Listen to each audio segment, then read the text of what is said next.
Welcome to Armchair Expert. I'm Dan Rather, and I'm joined by Leslie Stahl. My goodness. And for our third time is the charm, favorite guest by far, Ike Barinholtz is here. He's an actor. He's a comedian. He's a show creator. He's a writer. He does it all. The Mindy Project, Blockers, Mad TV, The Hunt, Neighbors. And he's a Jeopardy guy. A Jeopardy champion. Thank you. Champion. And he is a creator of Running Point. New show on Netflix. Season 2, congrats. Yes. And he's acting in this most impossibly great show that I'm so excited for everyone to watch called The Studio with Seth Rogen. And he is on fire in this show, Ike Barinholtz. And I guess we should say, I don't feel bad spoiling this. Okay. But Thursday we have... Wednesday. Oh my God, I can't. I can't do that. You're so spoiled. Wednesday, we have Seth on. Seth Rogen. Yes, to talk in the about capacity the show of an expert. Yeah. Because the technical aspect of this show is so impressive and deserved a deep dive. Yeah. And it got real nitty gritty, deep divey. Yes. So this is made the call. Studio Week. This is Studio Week. Welcome to Studio Week. Yeah. Please enjoy Ike Barinholtz. He's an armchair expert. He's an armchair expert. He's an armchair expert. What's up, man? You're so fucking strong. Oh, God, thanks for noticing. You're really strong. I'm just out of the shower, too. I want it to smell so fresh for you. That is so hot. I also knew you were tall, but you seem extra tall today. Did you grow? Okay, cool. I got some elevator shoes. Cool. You know what I liked when we had James Marsden on? He said he wore lifts. Oh, he did? It was very nonchalant, but he threw it in there, and I liked that. It's very confident. Yeah, That's right. yeah. We put a couple actors in lifts for the Running Point show. Okay. Like Chet Hanks is playing an NBA player. You had to throw him in. You gotta throw him in lifts, man. And he was. I think he had like more swag when he had the lifts on. Yes. Like you just feel like you just have sudden confidence out of nowhere. There's a saying, right? 10 feet tall and something? I feel 10 feet tall and bulletproof? I never heard that. Is that a Dax Shepard original? Did you just quote yourself? I'm going to tell you afterwards, because it's so proprietary and novel, and I don't even want to steal it. But truly, I was just 5 minutes late. I was showering. That was great. I was on pace to make it in time. And I started thinking of an idea for us. And it was so... Twins? You know when a real idea hits you and you're like... Oh, and then it's immediately writing itself incredibly fast. You can't stop thinking about it. No, I went into like a moment of flow, and then I looked at the little... And you were nude, which is I really appreciate. I was stroking myself. Yeah, of course. And that's where the best ideas come from. That's just a tick I have when I That's think. how the Declaration of Independence was written. It was a group of men masturbating. That Continental Congress was a floor of that place. It's like a porn theater. A goon fest. One big goon sesh over there. A goon fest. Wait, tell us what gooning is. I just thought you meant a bunch of creeps. Oh no, gooning is yes, but it's like very advanced jacking off. It's like, can you explain? It's like when young men who like are kind of aimless will literally like jack off all day until they are in almost trance-like state. Oh my God! So it's a spiritual practice. Yeah, it's just not something I do. I've tried. I just can't do it. Yeah, but your refractory period's like 2 days, isn't it? My wife was so annoyed. She's like, it's her daughter's birthday. I'm like, hold on. I'm working on something. Hold on. But I first heard about this, and then I became obsessed with the notion of just... And it's not edging. Edging is That's the opposite. Getting to a point and then being like, time to do some push-ups. Right. Yeah. This is more like I'm going to go, and then I'm just going to keep going until I'm just like, oh my God. Yeah. I mean, this is a game for the youthful because truly, even if you, for $1 billion, you had to like beat a record, how many times do you think you could actually do it in a day? In a day? Yeah. 50. No, you're so virile. no. In all seriousness, I know it's more than me, but I can't imagine it.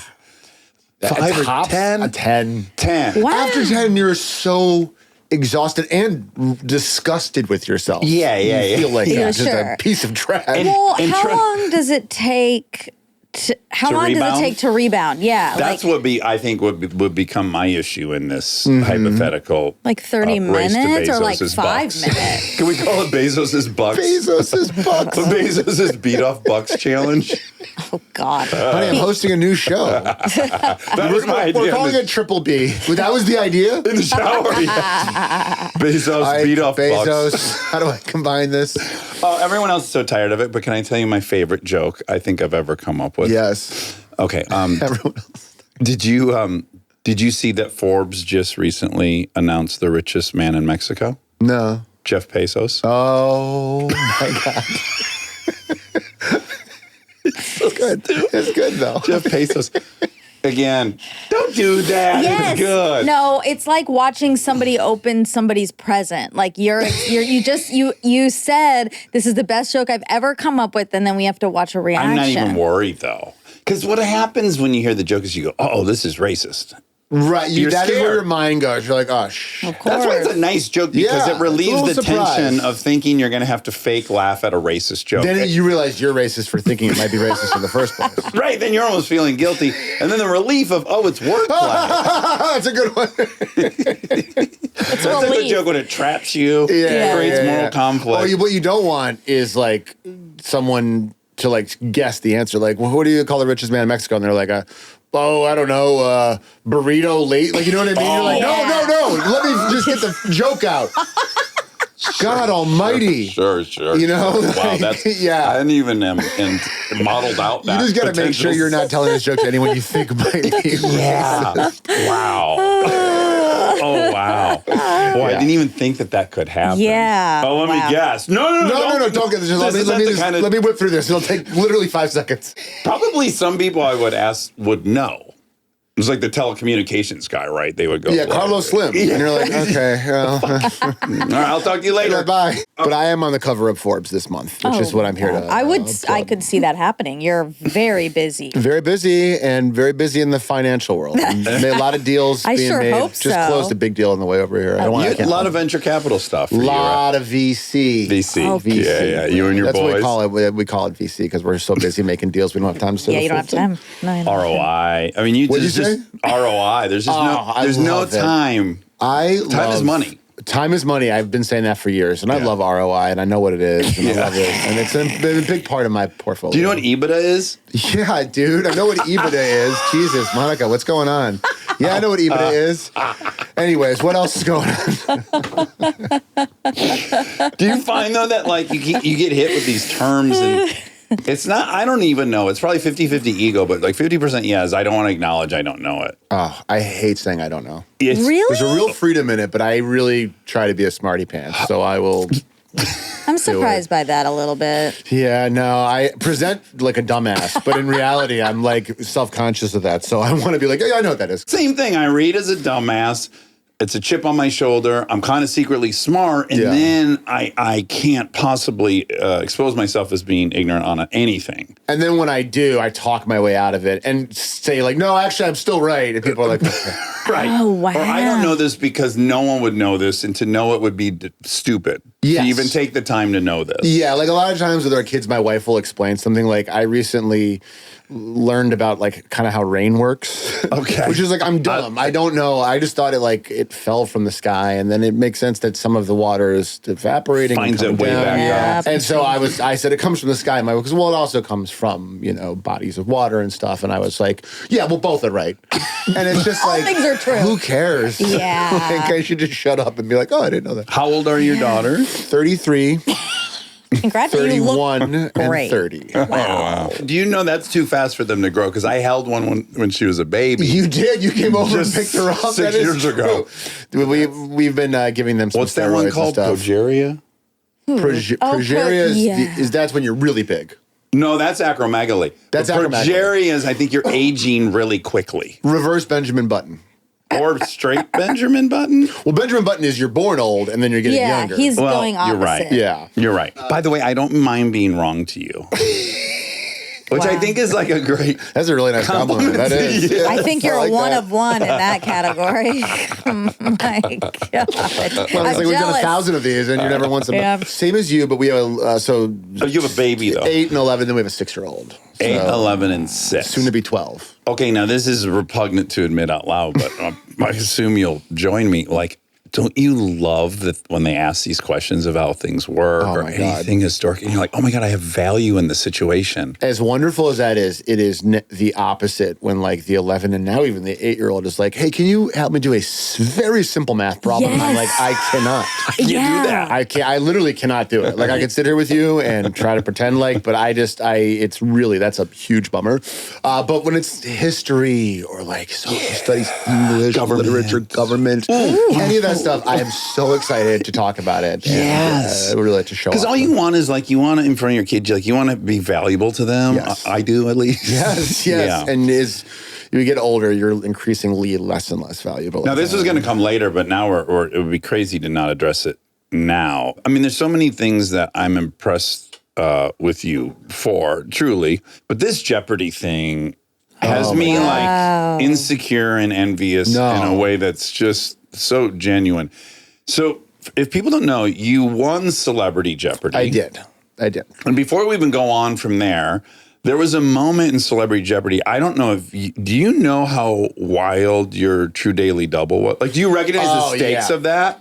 Though before I went on Jeopardy, I randomly, a friend of a friend, had won a couple episodes of Jeopardy. And he said to me, he's like, my best piece of advice to you is if it's early on, especially, go big on those daily doubles. Oh. And he's like, it's just the odds are you're going to know the answer and just don't be afraid. So I really was like, it was against my nature, but I went all in on him on a couple He had of them. $16,700. Okay. And he made it a True Daily Double. He risked all $16,700. This was again in the final with Patton. How many episodes is it? I won the first one, and then I went to the next round, won that, and then the finals was me versus Patton and Will. Right, so 3 games in a row he wins. And then Wow. you know how Daily Double works, right? You can wager anything I know. up to your... I know you know. Don't And have if to you don't know, explain it'd be it. stupid Maybe to know. some people don't know who are listening, so you should maybe explain So it. when you get a Daily Double, ding, ding, ding, ding, Daily Double. And then you say how much you want to wager of your actual money. Yes. Right? So you could say $100. Right. But so I looked it up. All in. The record for daily, I was like, I wonder if Ike set a record for the biggest Daily Double ever. No, it couldn't be. Not fucking far off. Someone had a $25,000, I wrote it down, Wow. $25,600 Daily Double. You're not far off. That's that. pretty good. I mean, that was what definitely won me that game. And I still like I tell my friends who are going on it, I'm like, go all in. Like I told the great Max Greenfield, I was like, you got to go all in. And afterwards, he's like, I didn't go. Oh, he didn't do it. He held It's back a little too much. scary. It is scary because the thought of losing everything is very real. How many Daily Doubles are in the game? Just 2? One Well, per board? there is in the first round of Jeopardy, there's 1. In double Jeopardy, there's 2. But in Celebrity Jeopardy, there's 3 rounds. So they're all daily doubles. Everything's a daily double. So there's 3. So there's a lot, and I think I got like at least 2 or 3 of them in that early on. If it's like a category that you know, and it's one of the earlier questions, like a $300 question, like you're probably gonna know it. You know, if it was like astrophysics for $500, I would probably not do it. But it was math problem is what I was thinking. Yeah, or forget it. osmosis. The whole category is osmosis. I'm screwed. I would know. I wouldn't even know. No. One of the answers would probably be egg. Egg. Yeah. What is egg? Yeah. But anyways, I watched the clip of you doing that today, and I hadn't seen it like ever prior to this. And I was listening to that question with so much anxiety. Do you remember it? Well, I know the answer. It was Harriet Tubman. It was Harriet about the Tubman. Underground Railroad. Right. Okay. God bless Celebrity Jeopardy. Okay, Where they're just yeah. like, listen, celebrities, we have special brains. Yeah. You know what I mean? Like Yeah. Creative. We're very creative. We're part of our goons. brain. We love to goon.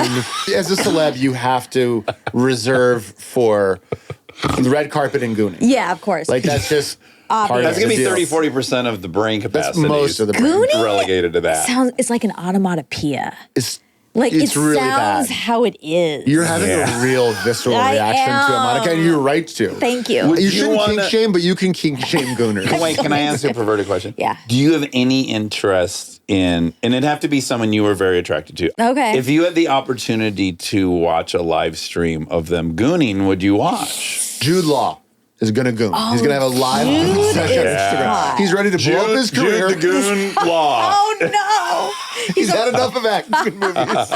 He's done all there was to do. Okay. I would watch for a little and see if I wanted to keep going. I Okay. can't say now that I would like stick for the whole day. The whole day, you wouldn't last more. Listen, as a man who has masturbated throughout his life, I can assure you that even someone you're really into, after a few minutes, you're like, okay, Yeah. shame on you. Right. It's gotten too far. There's people who need help in the world. Yeah, you're wasting your life. I'm wasting my life. Peace out. Yeah. You know what's Anyone. sad is like, Tell me. but I'll be honest, you're right. If I was watching a live stream, that's probably a no-go. But if What if you were present in the room? If I thought it was like about me, Yeah, Right, yeah, right. yeah, yeah. I'd be more Well, he would be into- holding a photo of you in this scenario. Oh. He wouldn't be looking right at him. Yeah, I'm in the room he when could he's choose. looking at a photo. He's a real pervert. A tasteful bathing suit shot of Monica or her eyes. I have a minor fetish. I like to look at photos of women I'm in the room with and masturbate for 12 hours. I'm an insane person, by the way. Oh my God. Somebody has that. I mean, that's. Oh, yeah. No somebody has matter everything. whatever you think, like, I think this is an old Patton Oswalt joke, but he was like, it was something like, no matter what your kink or your fetish is, and you think it is so dark and weird and wrong, there is a online magazine dedicated to it. Yes. There is a guy sitting around a table saying, this is the worst issue of wiffle ball fuckers we've ever made. Okay, so as you point out, Celebrity Jeopardy. The questions are a little bit It's just easier. not at the same level as our yeah. regular Jeopardy. Yeah, the question. Nor should it be. It should be. They should. They want to have like celebrities having fun. It's for charity. Yeah. So the questions are like, I would say, 30% easier than your typical kind of Jeopardy question. Right, and we want to hear from everyone too. So we got to Yes. open it up. It's not like Yeah. we want to invite, Julia Louis-Dreyfus and then we don't hear from her. No. Right. It's a waste. I don't know why I used her as an example because Yeah, she's a very she's smart. very she's Very bright. smart. board. Would probably do very well. Would actually be very good. If you're listening to this, Julia, sign up for Celebrity Jeopardy, please. Now, what's incredible, timing-wise, is he wins the celebrity tournament right as they change the rules, and that allows him to enter the real Tournament of Champions. Tournament of Champions, like Mount Olympus. Which I've watched every Tournament of Champions since they've been They're doing it. legends. They're legends. Like Oh, my I get starstruck when I see these people and stuff. So I was Yes. very honored to be. Yeah, so what went through your mind? The guy, Michael Davies, who produces the show, great guy, was like, hey, we want you to be in this Tournament of Champions. And I was so flattered, but also like instantly acknowledged the fact that there was going to be zero chance that I would not come in last place. And I just kind of designated myself as the mascot. Literally showing up that day, I remember saying to myself, I was like, just have fun. Because like that's the best you're going to get out of this. And I would love to not end up in the negative. Right. That would be a big thing. So I was confident that wouldn't happen. But yes. He enters the quarterfinals is where it starts. And one of the my God, I'm contestants, scared. Ray Lalonde, Ray Lalonde, an amazing Jeopardy champ from Canada. 13-game winner. He won 13 games in a row. He won He's amazing. 13 games in a row. Oh my God.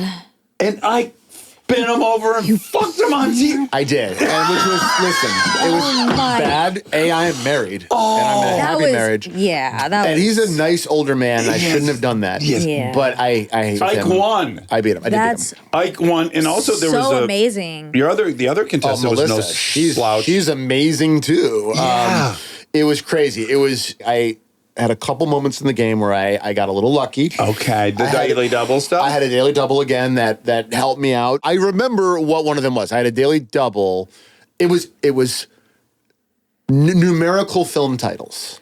oh, And so I was like, and it was like $800 or something. And I was like, I got it. And it was a daily double. And I was like, all in. Was it 7? Was the answer 7? No, God it was. Damn it.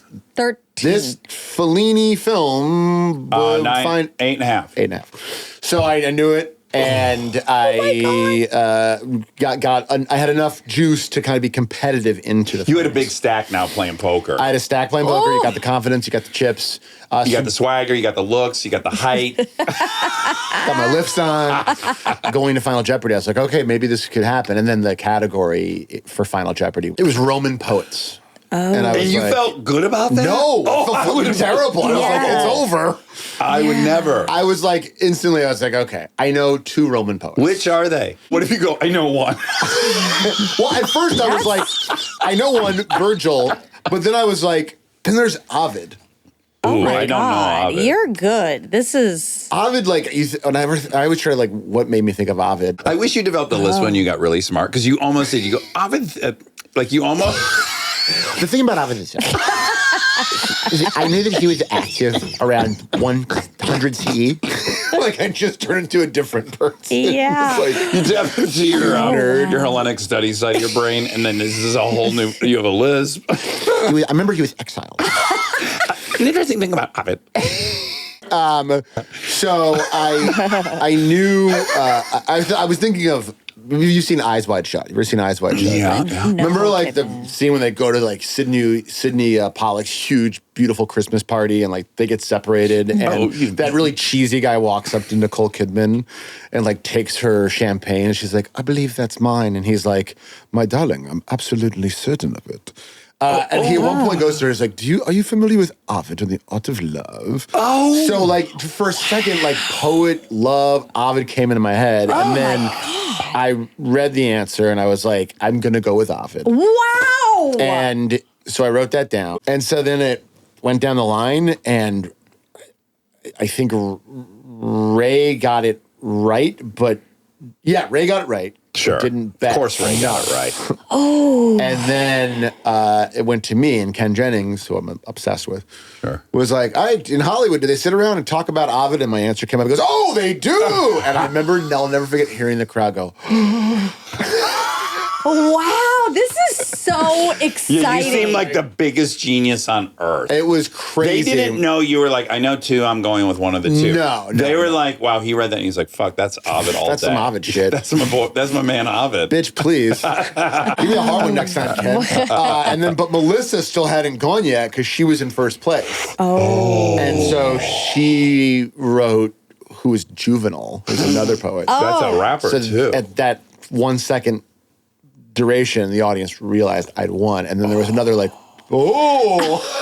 So that was like What a like life the craziest thing ever. The real win was going to the semifinals, which was the next day. I had to go back to the next day. Oh my God. Which was crazy. I was playing against another 2 incredible players, Ben Chan, and I'm blanking on the other guy's name, but he was incredible. And that's the one that's keeping me up at night still. It because is. Were you close? I 50-50 guess, and I got it right, I'm winning. No, you yeah. were ahead in money again? Oh yeah, I was surging. I don't know if I was ahead, but I would have won. Can you come back? I will one day for sure. Okay. For sure. It's like Jeopardy is a huge part of me. I love that show. It's incredible. Yeah. But it was crazy. The final category was something like Greek history. So it was another like antiquity, classical thing where I was like, okay.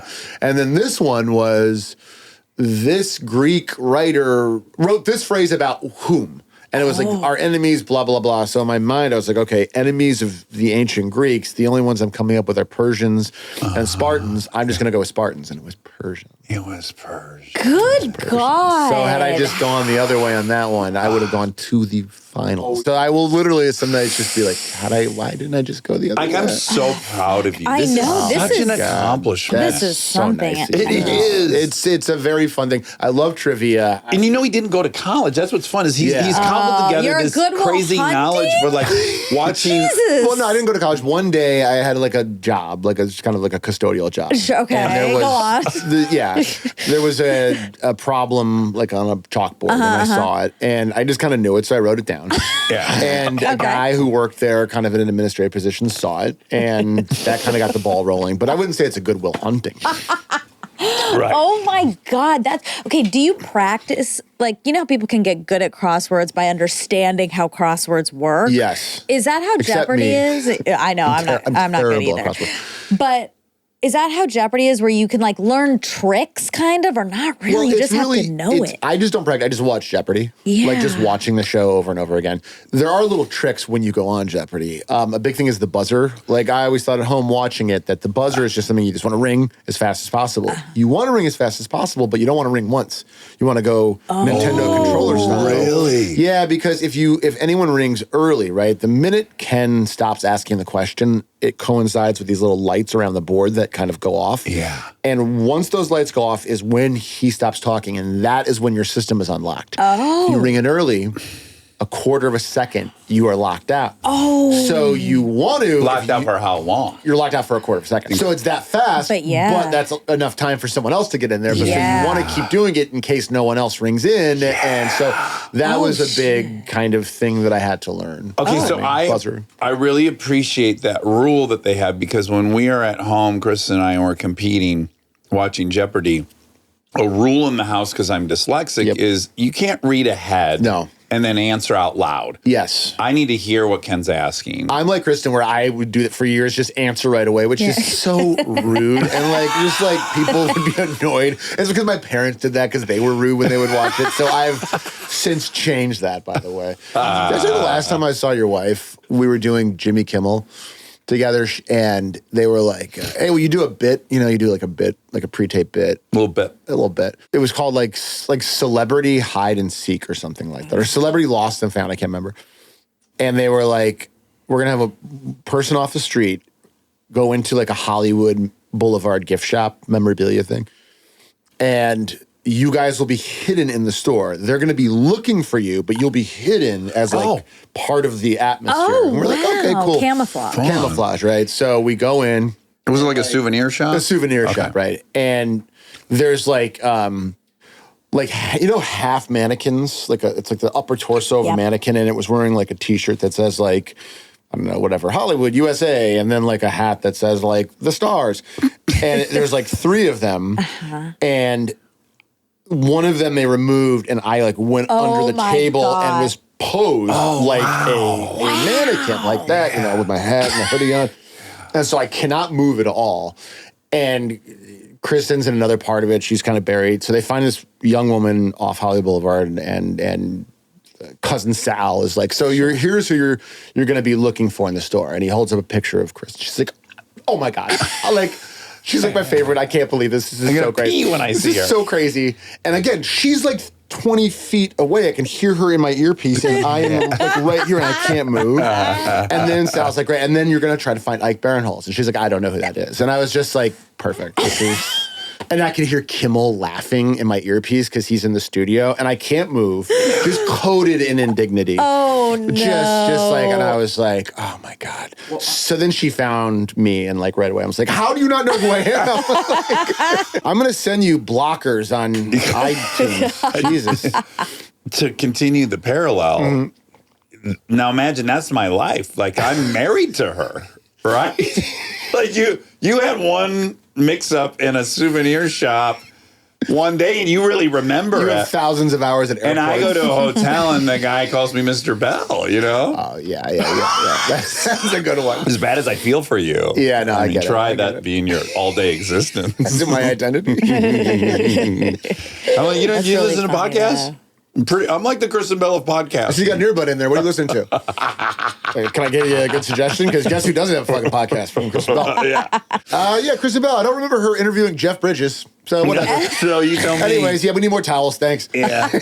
It's obviously not that bad, but there is regularly a situation where someone comes up and they want a picture, and I really don't know. Do they want me in the photo or not? That is an hourly occurrence when we're like at an airport or in New York. That's a rough one. I'm like, I certainly don't want to presume they want also me in the photo. So half the time I'm out.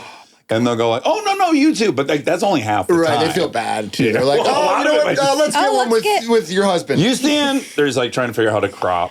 Get a nice gap between you and Kristen.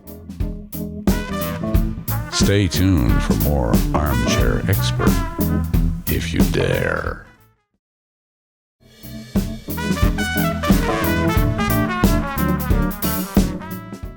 last year, or maybe the year before that, we went to England for the holidays, and it was a Christmas Day, and on Christmas Day in London, it's amazing in England. Like everyone, they put in their roast, and then you go outside. You go to the pub and you hang around, and even though it's cold, the streets are really packed with people. It's so nice. Very meat cutie. It's very like Richard Curtis. Very, So we're there with my wife and her family. Like a lot of her families are like 20 of us, and we're in this beautiful village green in Richmond. So hold on, I gotta ask a very rude question. Yeah. Are you flipping the bill for all this, or do they have their own money? Oh, My wow. family? 20 people. I Her make my family. kids pay for their tickets. No, her family. No. They are fine. all like very. They're taken care of. They take care of themselves. Okay, you didn't have 20. This isn't like a Muhammad Ali situation where I'm like, this is my cousins and I'm. When you say 20 family members, I'm Yeah, like, that's no. I think pricey trip. I got a round of drinks. Okay. Wow. Good Pick for up a you. couple dinners. Yeah, we're all there, and it's beautiful. And we had gone to Paris before that, and it was the first time that I just had really noticed that people were kind of coming up to me. And I always wonder, what movie had come out on Canal Plus? So anyways, Christmas Day, we're in London, we're at this pub, and this woman she walks up to me and she got that big smile on her face and she's holding her phone.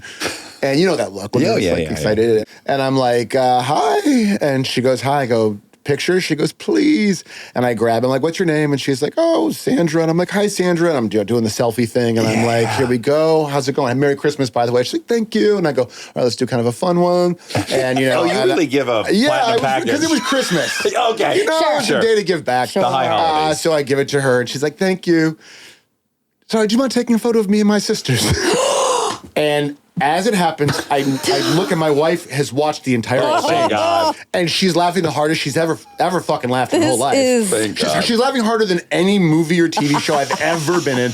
She runs over to her siblings and she's like, you're not going to believe what just happened. She's pointing. My loser husband. Yeah. Then like the rest of the holiday, like the young nephews and cousins would be like, do you remember when that woman, you thought she knew who you were? And I was like, yeah, I do. I remember that. That happened You felt yesterday. the full weight of the tall poppy syndrome. They fucking hacked you for the next 5 days. They got my ass. I have a very memorable one just like that. I was in Miami with a friend and these two attractive girls came up, which is it's important because it makes it that much worse. And they said, hey, can we get a picture? And then they hand me the camera. I hand it to my friend Scotty, and then I grab them. I put my arms around both of them and get myself in the center. And they're both immediately like, oh my God, what? And I was like, oh, fuck. I just was really I'm so sorry. handsy. Oh my God. And then the only thing worse than that is to then try to explain to them you're famous and you're used to this. Yeah. I thought you I'm so you were sorry. a fan, and I grew up all my fans. Really sorry, ladies. Anyways, I'm known for being handsy. do you listen to podcasts? No, this was That's Henry said, married to 17 years Kristen Bell. ago. I'm real. Don't worry, I'm not Don't worry. scumbag. I'm married to Kristen Bell. Yeah. You implicate her. 50% of the time people do want me in the photo. Oh my God. Can you imagine though if you were not a celebrity and someone came up and asked to like, will you take a picture? And they got in the picture with you? Like Yes. that's what's happening in their brain. They're like, this guy is scary. wild. Yeah. This guy's either like a psychopath or he's like drunk. Yeah. I was 8 Something's years wrong older with than them. these women. Yes. And they were much hotter than You me. really, I don't believe that. Oh, yeah, by a long shot. maybe they're used to that. To being like, oh, I gotta get Yeah, to maybe those they were in people. Miami. I can't imagine it was the first time someone put their arm on their shoulder. Let's hope that. I mean, you're in Miami. What do you want? Yeah. You're asking for It's like the it. equivalent of like you dressed. It was your fault because you dressed. It's like you went to Miami. Your Honor, she was in Miami. What would you want me to say? Okay, you're still going to jail for life. In Miami? In fucking Florida? You and I were too big to not be a leading man. Yes. But we are not good looking enough to be the leading man. Very true. You can't make us the sidekick because like the leading man's sidekick can't be towering over him and be bigger. No. I feel like we're both in the same weird nether zone. Yes. Would you agree with that Very assessment? much so, yeah. Like Yeah. I've played number one a couple times in my life, and first of all, it's a lot of work. Yeah. A lot of work. You're there all Not the all time, it's aren't cracked you? up to be. No, it's cracked up to be. Thankless job. But I definitely, like, early in my career, like, the thought of being cast as a leading man was just crazy. They were like, Oh, are you insane? Look at his teeth. You know what I mean? His like, and you know, Have you smelled them? Wait, no, they can't smell on camera. this guy constantly shits his pants. This guy's a fucking. Which I've worked on. If there's any casting directors out there, I'm not doing that anymore. This guy's a shit pig. This tall Jewish shit pig or Timothy Chalamet. Oh, it's a tough one. Let me think about that one. Yeah, so no, but I what I would find myself as kind of like a second guy, or I think like I love playing that part because Yeah, you get to be it's more so fun. reactive and, you know, tune it up. You get all the comedy. You get a lot of the comedy. Yeah. But yeah, we are like, I think I would describe us as weirdos a little bit. Like, you know what I mean? We're in a weird category where we're not like, because there were guys who were our height who were like Jeff Stoltz. You know what I mean? Guys like super hot guy. The guy Timothy from- Oliphant. Timothy Oliphant. The guy who Tim always says looks like him. Josh Duhamel. Josh Duhamel. Like, you know what I mean? Like, Yes. Timothy Oliphant told me he had Josh Duhamel pose with his family for a Christmas card and stuff. Oh, that's fantastic. Yeah. They get confused for one another? Yeah, I'm he told kind me of that. surprised. Back in the day. Okay, yeah. like- I want to add too, I actually don't think that would be the case if I entered acting now. Like, I'm much more attractive as a middle-aged man than I was as a 20-year-old. Oh, I was not I was so dish. gangly. I was disgusting. I was like a loser. But now I don't believe any it's of men. it. Some men, it gets a little bit easier. You don't look as bad as you get older. Exactly. Thank And Christ. relative to your peers, you start looking better Yeah. if you've taken at all Yeah. any care of yourself. See, all you gotta do is wait it out. Yeah. Well, Everyone's sure. gonna get old and ugly, and you're gonna still stay the same. This hair was thin in my 20s, but it ain't bad in my 50s. Hello. No plugs. Just a little bit of, what do they call Mousse? it? Gel? Some shots? No, I do the every once in a while, PRP? PRP. I do the There PRP. we go. Which, have you done that PRP? I haven't. I went the first time and it hurt so much, you know? It's just like, it's just kind Fills of it in. waking stuff up. And then I went back and I just remember it hurt so bad. And the nurse was like, do you like the laughing gas? And I was like, that's a fucking option? Yeah. Yes. Yeah. So now when I go, you suck on it and you're like, Oh, yeah. did you guys watch White Lotus? You can hear the popping, but you can't feel it. Mike White is a genius. Oh, my God. When you're on gas, do you,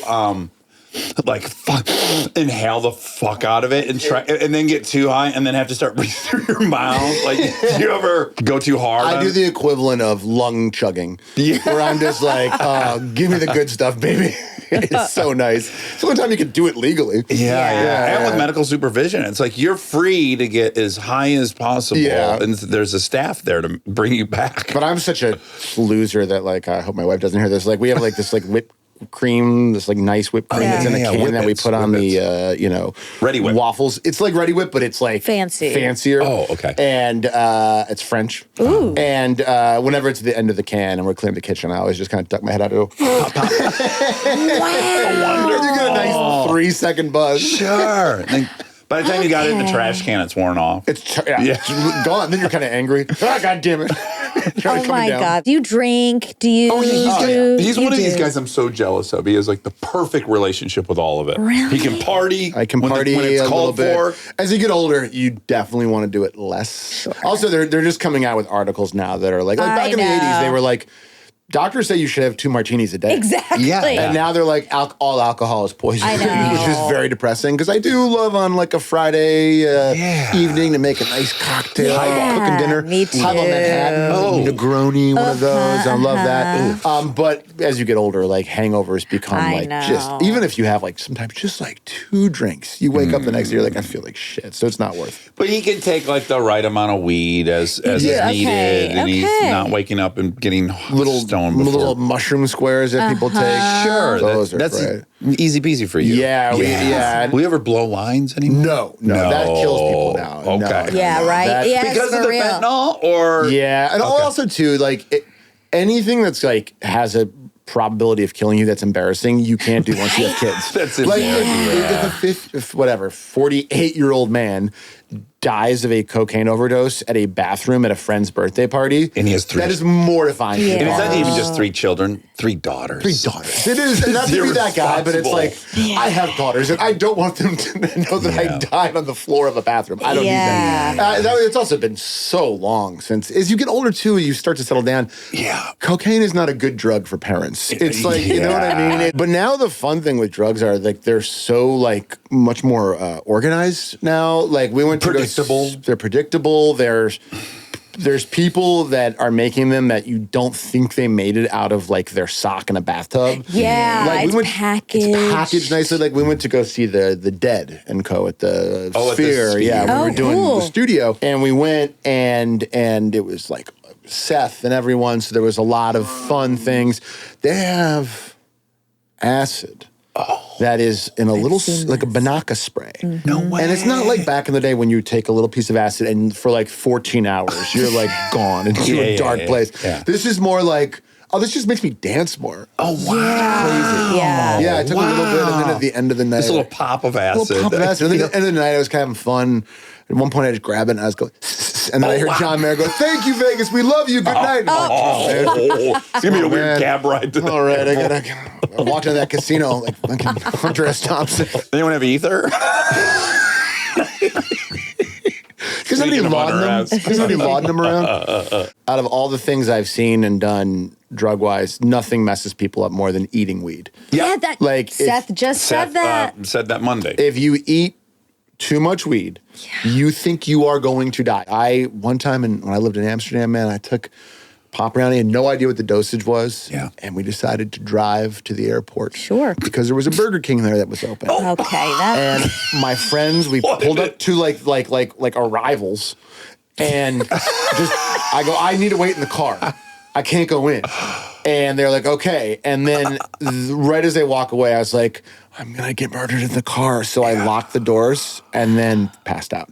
So they came back and for like an hour was banging on the door. And it was just like, you think you have like real panic attacks. Yeah. And stuff. So don't eat too much weed. I don't know if I told you this when you're in 2018, your first interview, but the highest I've ever been where I was losing huge chunks of time was me and my 3 friends in Amsterdam, space cake. Space cakes, yeah. And it was poppy seed loaf. Yeah. And it was just straight delicious, and we were hungry. Yeah.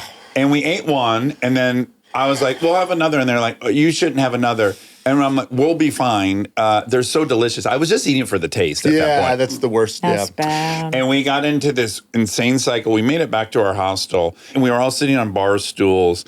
And I noticed all of a sudden I had been staring at the bartender with this look on my face. Oh, yeah.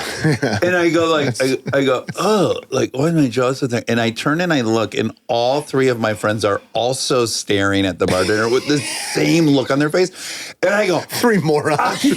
yeah, 4 idiots from Detroit. I go, oh my God, guys, look at your faces. And everyone goes, oh my God, were you doing that too? Oh my God. Go from that to swear to God, come out of it again. I just leapt forward to same look on my face, same staring, look over, they're doing it again. And we were just in this insane cycle that was madness. That's where he came up with his character from Idiocracy. Exactly. Which I just rewatched, by the way. Oh, you did? Again, every 5 years, I give it a rewatch. How's it holding up? It ages like a Bordeaux. Oh, it's getting better. It gets better and funnier, and you always forget that there's things in there. Like I totally forgot, like in the beginning, like the scientist like is turning into a pimp, kind of. Oh yeah. He's obsessed with Upgrade. You always forget that part. It's seeping into my top 10. Like it is just like it is the greatest movie. It's so goddamn funny. I don't think I've watched it since I first watched it. But the thing that I loved most from the script and while we were shooting is my favorite stuff was all the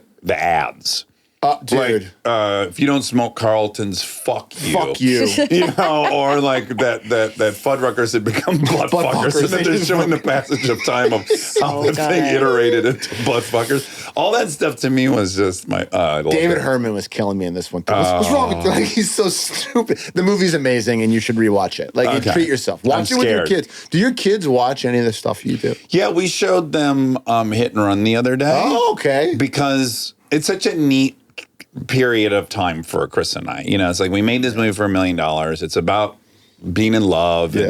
And for some reason we were like, yeah, we want to see, because if they've seen us and stuff together, I'm the asshole in When in Rome annoying her. Right. I was like, I kind of wanted them to see something. Romantic, Yeah, nice thing. just That's nice very about sweet. their parents. That's very sweet. How about you? I just started to. I mean, there was a lot of stuff that just R-rated comedies. That you can't show them. But not too long ago, they started watching the Mindy Project. Oh. Mindy Kaling was on here, by the Yes, way. She had she the was. best time. She was at the report? That was the report. Like literally, as she was leaving, texting me. We know that you shit-mouthed us a little bit. What I said. Yeah, You snacks. told her to bring snacks because it's long. Yeah, she said, Ike said, bring snacks. You're like, And also hydrate. Pretty good. And Make also- sure you're hydrated. You don't sleep about 12 hours Bring a the night toothbrush before. because you're gonna take a nap at some point. No, she loved it. Oh, it was And so she's the exciting to greatest. have her. She like does not do a lot of podcasts. She's very like. We've been begging for 7 Oh my God, years. literally Right. 7 years. We did our show together. So the other thing is like we both had yours was a little longer. You had a hot 5 years Yes. Yeah. on camera. Yes. And then you're kind of out of the business.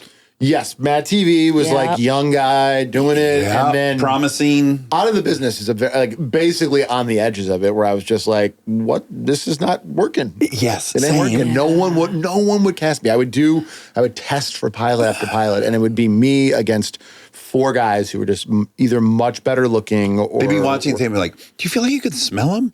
I feel like I could smell him. I like this guy. I heard he's a Jewish shit pig.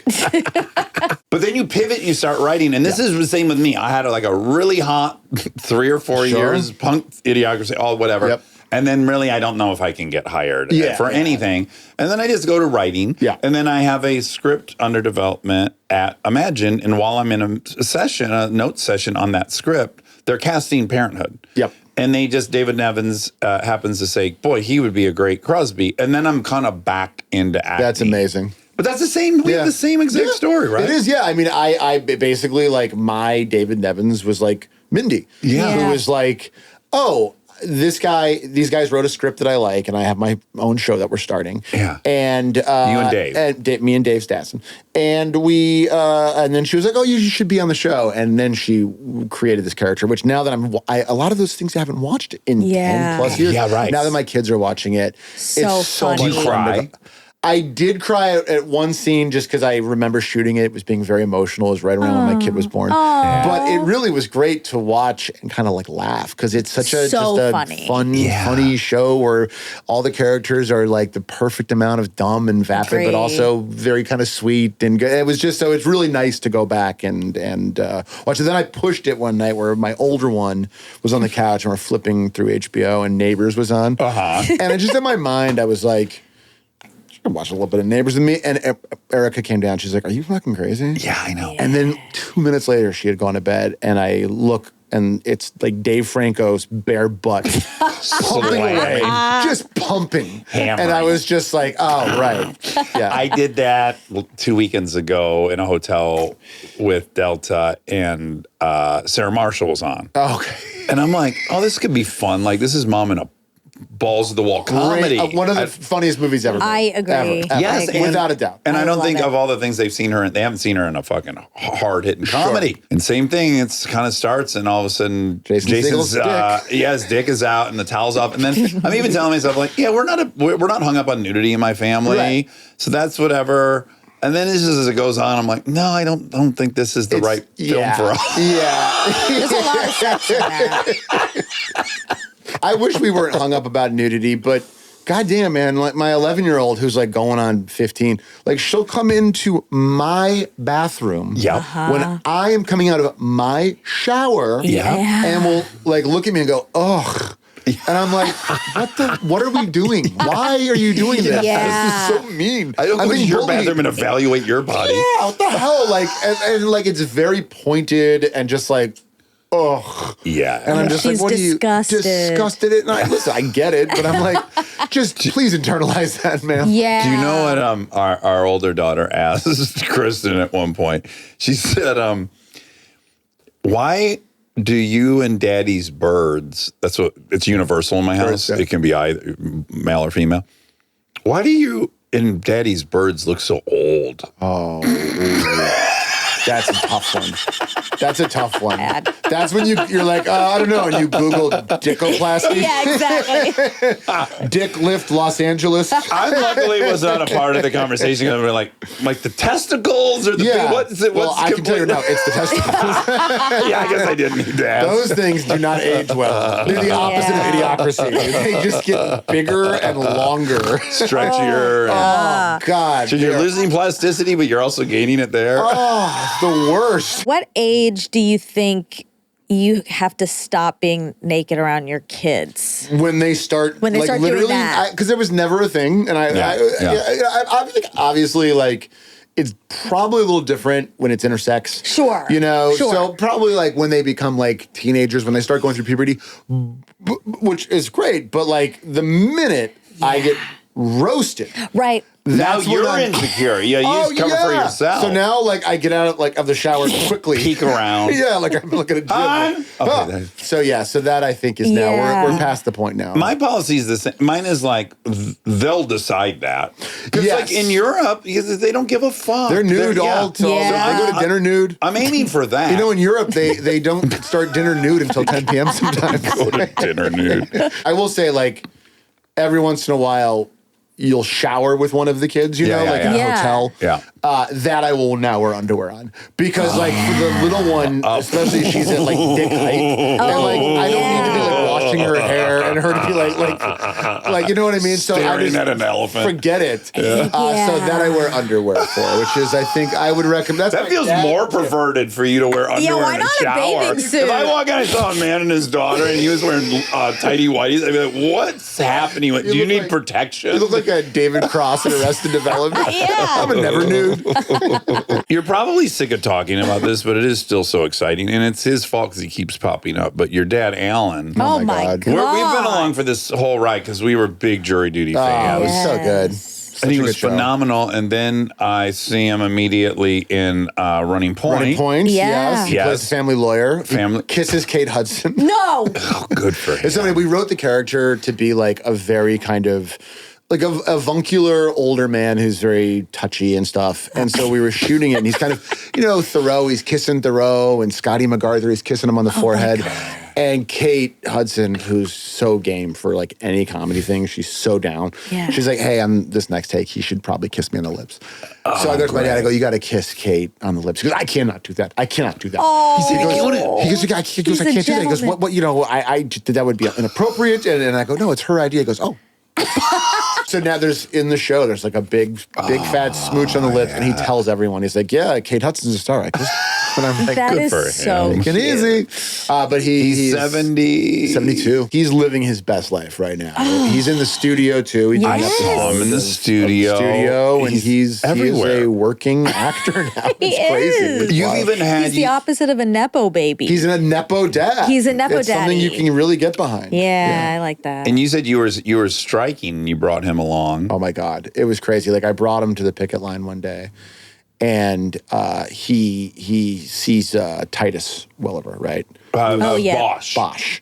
Now, Bosch to fathers, it's Joseph Smith to a Mormon. Like it is, it's everything. It's like he's okay. Let me get this straight. So he's a super tough cop who's a little bit woke, but also likes jazz. right. In. I am Just in. like me. He calls people slurs, but he's on the right side of justice. Like, I love him. He's helping them and insulting And them. insulting them. Yeah. So we see Bosch, and my dad is just like losing his mind. And then Bosch kind of learns who he is, and Bosch is like, "Oh." They talked. They were so excited. What was better for him, getting approached by Bosch or kissing Kate Hudson? That's a real We tough might need to one. call him. I think, honestly, I think Bosch. Bosch. Like, kissing Kate, I don't think he had any illusion that, she was going to, dump Danny and, him and my mom, they were going to end up together. And then he could really get to Goldie. As I say it, that is a plan, though. Do you think, though, in his mind, he was like, Peggy might let me for this once in a I get it. lifetime? Yeah, maybe maybe in his mind, he's like, well, my wife, I don't know if she understands the concept of a hall pass, but if I were to explain it to her and Kate Hudson was on board, yeah, this could work. She would want this for me. She would be happy for me. Yeah. I do think that in his mind, there's definitely a kernel of what if me and Bosch become friends? Yeah. Right, for What if I'm on the show? You know what I mean? Is it still running? Bosch? Oh, they got Bosch never Legacy. gonna- Bosch Legacy out now, dude. Okay. They It's gonna will be here. always be here. Okay, And great. there'll be spin-offs and stuff. As Wonderful. long as there's crime in LA, Bosch is here to clean it up. I have a bone to pick with you. Oh, no. Which is simply, I begged you to do a podcast with us. Oh, my God. And you didn't. I only think about it every day. Okay, and then lo and behold, Polar's here to promote her podcast, and I come to find out, you definitely said yes to her when she had an idea for you. I did. Here's what happened. Chris Chapman do-over. Chris Chapman do-over. Here's what happened. When you came to me years ago and you're like, you should do a podcast. It would be really fun. And I was like, I'm too busy doing bullshit. And now I'm like, oh my God, you could have had a podcast. Now I can't start one now in 2025. Yeah. But Polar came to me and she had such a funny idea. First of all, she's the Yeah. How can you can't say no to her. You can't say no to her. I love her so much. And her take on it was great, though. It was just like coming up with like a fake. She basically was like, I want to figure out a way for us to improvise. Yeah. Without having to go on stage at 8:30 at night. Yeah. And have people filming it, putting it online. You know what I mean? Like, Yeah. what's a way for us just to like riff? Because that is something that I miss. Even though improv is coming back. Like, there's a lot of good like improv in LA right now. Dinosaur, live improv at Largo, Dinosaur Improv with Paul Scheer, the last improv show. There's really, really good ones anyways. So we came up with this idea to kind of do like a take on like a podcast that would exist in like the manosphere a little bit, inspired by lots of different people. So we kind of came up As with you this say, character. repeating conspiracy theories, having medical advice that might not be empirical. Might not be a lot of like talking about clips of things that you watched online. Sure. Just like, but it's inspired. It really is inspired by lots of different people. Yeah. And so we kind of came up with a crew, and we spent like this incredible 2 weeks where we taped like 8 episodes of this fake podcast. Fun. That is so much fun. It is so funny. The company, I don't know if I should say this, like, because they were so wonderful who made it, but like the week mine came out, they were like, we're going out of business. So we never really got a chance to like do like a big promotion, but it's still out there. Just to get to be very confidently wrong is a very fun energy to play. Like Catherine O'Hara one time said, play confident and stupid. And it is like the magic, sauce. Yes. So getting to do that. And again, we also had Neil Casey, who's one of the funniest guys, and Lisa Gilroy, who is, I don't know, you guys, I think she's like the funniest person out there right now. Okay, Lisa Gilroy. Yeah, she's like an improviser and an actor, and she is so hardcore funny. One of the best improvisers I've ever seen in my life. Oh And my God. she played like just like kind of this person who like basically the premise of the podcast was I got canceled. The podcast went away, and a new company said they will do my podcast if half of 1% of my listeners can be women. So I'm like, Half of 1%. So I'm like, okay, so this is my new co-host, and she's so funny. So it was such a fun thing, and to get to do it with Polar and sit in the studio with Polar and our friend Liz Kakowski, who's one of the great geniuses. It was one of the most fun things I did that year. Yeah. Oh, fun. Go check that out. Chris Chapman do-over. Okay, and then one last thing, and then into both shows. I don't know why I want to bring this up, but we had Bobby Lee on. Yes. Other than maybe you, I've not had that much fun talking to somebody in front of a microphone. How special is Bobby Lee? I did his podcast. Which last one? year. There's 3 Tiger Belly? It was Tiger Belly. It was the old Tiger Belly like a year and a half ago, and it was like the most fun I had in like such a long time, man. Like he's so wonderful, and now that he's like older and he's just very settled now in a weird way. He was so chaotic for so long. He's always been one of the funniest guys. Yeah. But he always, whenever you'd see him, he would be a little stressed out, and now he's so happy. He's very successful. And he is just one of the best and funniest. When I was on his podcast, he really just spent like the first like half hour just like apologizing for like stuff that he did at Mad TV. And it was just like so just grotesque. sidestepping you. It was just like, I'm really sorry that one time you were writing a sketch and I came in and pulled down my pants and spread my ass and shoved Tums in my ass. And I was like, it's okay. I'm not like, I wasn't offended. He has this weird way of, in his apology, re-traumatizing you and making, maybe the apology's worse than and re-traumatizing a whole new audience like who never even thought of that happening before. Yeah, he tells a story about being molested. I don't know if you ever seen this. I know the story very well. It's just like, Yeah, all things are happening at once. It's so unique. Yeah, he's wonderful. I'm actually doing his podcast. So him and Santino. Santino. He's Chicago? Sicily. He immigrated here from Sicily 3 years ago, Andrew Santino. He just is a good one of the only good redheaded first ever. Yeah. He is Chicago. Chicago. Okay, so Running Point. Running Point. You're a creator. Yes. See, what's really funny is I was looking at your Instagram, and you had kind of a photo dump from Running Point. Yeah. And in that, Justin is wearing that shirt. He's wearing the gear. And you know what's I'm so stupid. This is how fucking powerful Thoreau is. I'm looking at that exact shirt you're wearing. I forget that the name of the team is the Waves, even though I've seen the show. Right.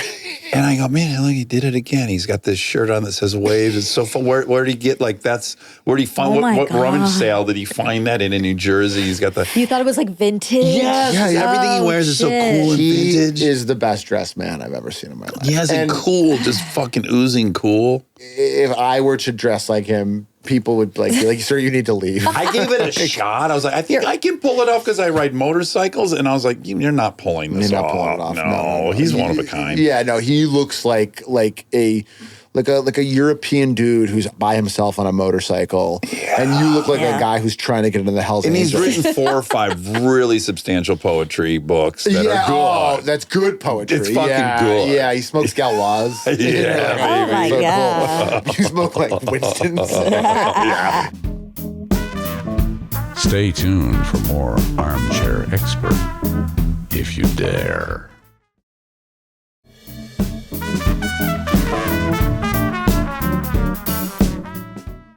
But you created that With my friend Mindy Kaling. That's Ever heard of her? right. Never And Dave heard of her. Stassen, who was our showrunner. And Mindy approached us and she was like, I have an idea for a show that's loosely based off of Genie Bus. Yeah. right? 'Cause And had you met Jeannie before? I actually strangely had. Yeah. My lawyer is friendly with her and took me to a game once, Yeah. introduced Nice. me. She's so cool and just lovely and nice. Growing up in Chicago, big Bulls fan, like Bulls first, always. But there was something as a kid, I loved Magic Johnson. I just thought he was so fun and cool. You probably loved him from Michigan. He and Isaiah kissed each other, if you remember, Yes. mid-court once. Right, which was the worst thing ever. 'cause Which I is hate like Isaiah 87. Thomas. That was I hate like the Isaiah first time I had seen 2 men Thomas. kiss. That was, I was like, wow. Monica, this is Michigan in the 80s. Yeah. This is a very different time. Yeah. It was so different that I remember when Travolta would go on talk shows, he would hug the host. And Yeah. I'd never seen men hug men. We have, in our lifetime, we've watched hugging become a thing. Like, Yeah. it was truly not That's a thing kind until, of like, Travolta. Bill Clinton signed the 1995 National Hugs Act. Like, it was just like, you would shake a hand, or even back in the day, they'd be like, how are you? No. And you try to hurt the other guy's You hand. squeeze when the hand as hard as you can. As a test of your masculinity. Yeah. John Williams said, my father created a pool supply company, and I'm... You pump it. Yeah, You might grab the elbow if you're really confident. And then the big smack on the shoulder, the hard. Try to put him on the ground. The irony that it like literally almost full circles into gay. Oh, it is. Like it starts off so masculine and then you're like jerking each other off, sure, basically. sure. Hugging is a very still new thing. Also, I remember. Do you remember this rumor? You might have remembered this rumor when we were kids that the boss kissed his saxophone player. This was like this huge rumor. Do you remember that? Bruce Springsteen kissed Clarence Clemens. Yeah, great. You know everyone's name Yeah. involved. Was that like a thing that hit Chicago? No, I never got that one. Oh, I did. People were like, you know, Bruce Springsteen kissed his saxophone player. Oh my I God. love urban Yeah. rumors. Like I remember in high school, like, oh yeah, Marilyn Manson removed his ribs so he could suck his own 100% dick. heard that was that a big one. one. Yeah. That was a big that one. was huge. that was Which is fact. actually true, I think. Yeah, I found that out this morning. yeah. It was in the paper fact of the day. I get a little email. Do you know I partied with him one time? Ooh. Back when I used to do coke. Yeah, I can imagine that would be a Yeah, and it was prerequisite for hanging out with it him. was pre any kind of domestic right, abuse situation Right. with women, so I had no ethical dilemma whatsoever. right. It was still in that phase where he had been in Columbine, Right. bowling for Columbine, Yes. and you were like, "Oh, he's really He's smart." smart. Yeah, he's smart. He was yeah. really intriguing. His music's actually good. I never went all the way there, but I was like, "That's kind of intriguing." Yeah, no, he was like an interesting guy. Yeah, and he had a ton of toot, and I was down to hang. I think I don't know if I told you the story once, but I used to be a busboy at Arnie Morton's on La Cienega, Morton Steakhouse. This is back in like 2001. It's still my place. I love it. But I worked there, and so this is like 2001, and before I went to work, I was at home, and there was a show on IFC that you might remember called Dinner for Five. Oh, loved it. Loved Dinner for Five. Yes. And so I was watching it, and it was, Jon Favreau was the host, and I can't quite remember. There were two other people, and then Marilyn Manson, and then there was an empty chair. So I remember going to work that night. And I'm busting a table, and Marilyn Manson walks in. He's a big guy. I couldn't believe so. He's enormous. Giant dude. And he comes in, and he sits down, and he's with some slave or whatever. Sure. And he sits down, and I was like, oh, man, I got to ask him who did not show up. Oh, great. And so I'm kind of just waiting for the right moment, and like I kind of start busting the table next to him, and I just kind of just wait and turn. And I go to him, hey, excuse me, I hate to bother you. Who didn't show up for Dinner for Five? And literally as I turned to him, he's just put like a relatively large piece of steak in his mouth. Oh, he's giving me like a minute of chewing. Bro, it was like a solid 30 seconds of him being like kind of annoyed and holding up his finger and being like, chewing, like, and I'm waiting for it, and it feels like an eternity. And finally he goes, Michael Rappaport. Has that been done enough in movies? I feel like we need more of those, like, because it is so. That has happened to me numerous times. So much. So I just took a way too big bite of a ribeye, and I'm going to need a minute and a half to get through it. I need a little bit more, actually, because I got to clean some stuff out of my teeth before I talk to you at this point. Sure. I have a cow in my molar. But back to Running Point. You're a writer-creator, and you're on set for the whole time? Yeah. So Mindy approached Dave and I, and she's like, I have this idea for a show. And we love her so much. And we had, like, the Mindy Project was the best gig ever. It was the most fun. And we really love, me and her and Dave, like, our sensibilities just really line up. Yeah, that's a great feeling. So we spent, months with her and eating gigantic sandwiches every day and just kind of breaking the show, writing the show. And so then we are like, who's going to play this part? Who's going to play this is one of those shows where it's so all about the lead. You know what I mean? It just is one of those number one shows. And we had like, on our wish list, like obviously it would be great if we can get someone like Kate Hudson to do this, but I don't, that's impossible. She's Kate Hudson. Yeah. And so sure enough, we got a call, like her agent's like, I read this, I love it. She's going to read it. And then she read it and she loved it. Wow. That was a crazy call. That never happens with a project. No. What always happens is you find out she's going to do it, and then the last minute, it just doesn't work, or she got another movie or something. But she, God bless her, she really like stuck to her guns, and I think she really saw the vision. Yeah. And so then we were able to get this like insane guest cast around her. Oh my God. Like her, it's a sibling show. It's a sibling workplace comedy. Yeah. And so we were able to get Drew Tarver, who I love Drew. Obsessed with. He's pretty shockingly funny. He was also on a show with Caitlin. That's where I first saw him, Caitlin Olsen. He's got the Bateman thing. 100%. When he's dialed in, where even when he says a line that's not even remotely funny, he still makes it funny, which is like, that means you'll work forever in this business. Seriously. Like, seriously. He was at UCB during my time at UCB. So I saw him like on stage all the time. I was just like, man, this guy, he is definitely, he's going to do his big essence shit. is perpetually hungover, which is like the best kind of vibe. If you could have that, I mean, that's like a Bill Murray thing. When you talk about it, like, what do you want? And in real life, delightful, wonderful man. Sure. Scott MacArthur is a guy who we had known for a very, very long time. 60 we grew up plus with him years. in Chicago, 40 years. Yeah. Like literally 40 years. Wow. We knew him since when he was like 4 years old. Remember when he was born? And then we had the part of the other brother where, first of all, we had Brenda Song, who is amazing and like, walking around in public with her, like the only other person I've seen that gets that kind of smoke is John Cena. Like people when they see Brenda Song lose their fucking minds. It's wild. But then the older brother part was the last big piece, and it was a really funny part, and we needed a killer, and we got Thoreau, which was just wild because he is low-key, I think, one of the best actors out there. Totally. And to have him come and do like a big dumb comedy like this is because he does like real like big. You guys were both on Plumbers. White House Plumbers. Yeah. That show, I don't know why that one went under the radar. So Kristen good. and I watched it a year and a half after it came out, and I was like, this show's a 10. So good. It was It's so crazy funny. How good. funny was he on that show? Oh my God. That performance, he was played G. Gordon Liddy, and he's talking like this the entire time. But it's amazing. and Totally grounded and believable. So believable. He's And wild, Woody's man. fucking- Woody with those big stupid teeth. But it was such a great show, and it just sometimes they just. I also think too is right. I think when like. Right when Max was, it was No one HBO understood was what- breaking off a little bit, maybe. So You couldn't sign in for a couple months. yeah, you you're got kind of download like a different app. you're Not clicking knowing forget password, but it's to your old email that you don't have access to anymore. But it was a great show. We're only going to do so much about the studio because we had Seth in, and it's probably the most we've ever talked about someone's project on the show because Wow. I genuinely, from the bottom of my heart, are blown away You with sent the me the studio. nicest text, man. It Oh, yeah, I was in the middle of watching it. Yeah, Yeah. it was really nice because you don't know, like you work on something and you love it, but like when people you know reach out, it really is a very, very lovely thing. Oh my God, They killed it, man. I loved it. I watched all 10. Every day you'd show up and there'd be a new person, like. Martin Scorsese is that. That's the one where I'm just like I had to act with him for hours and hours. Oh my It was like God. In oneers. in oneers. So the stress level's only compounded. Yeah. After like every take, I kind of stand there with him because he's one of those people that everyone's like, don't bother him.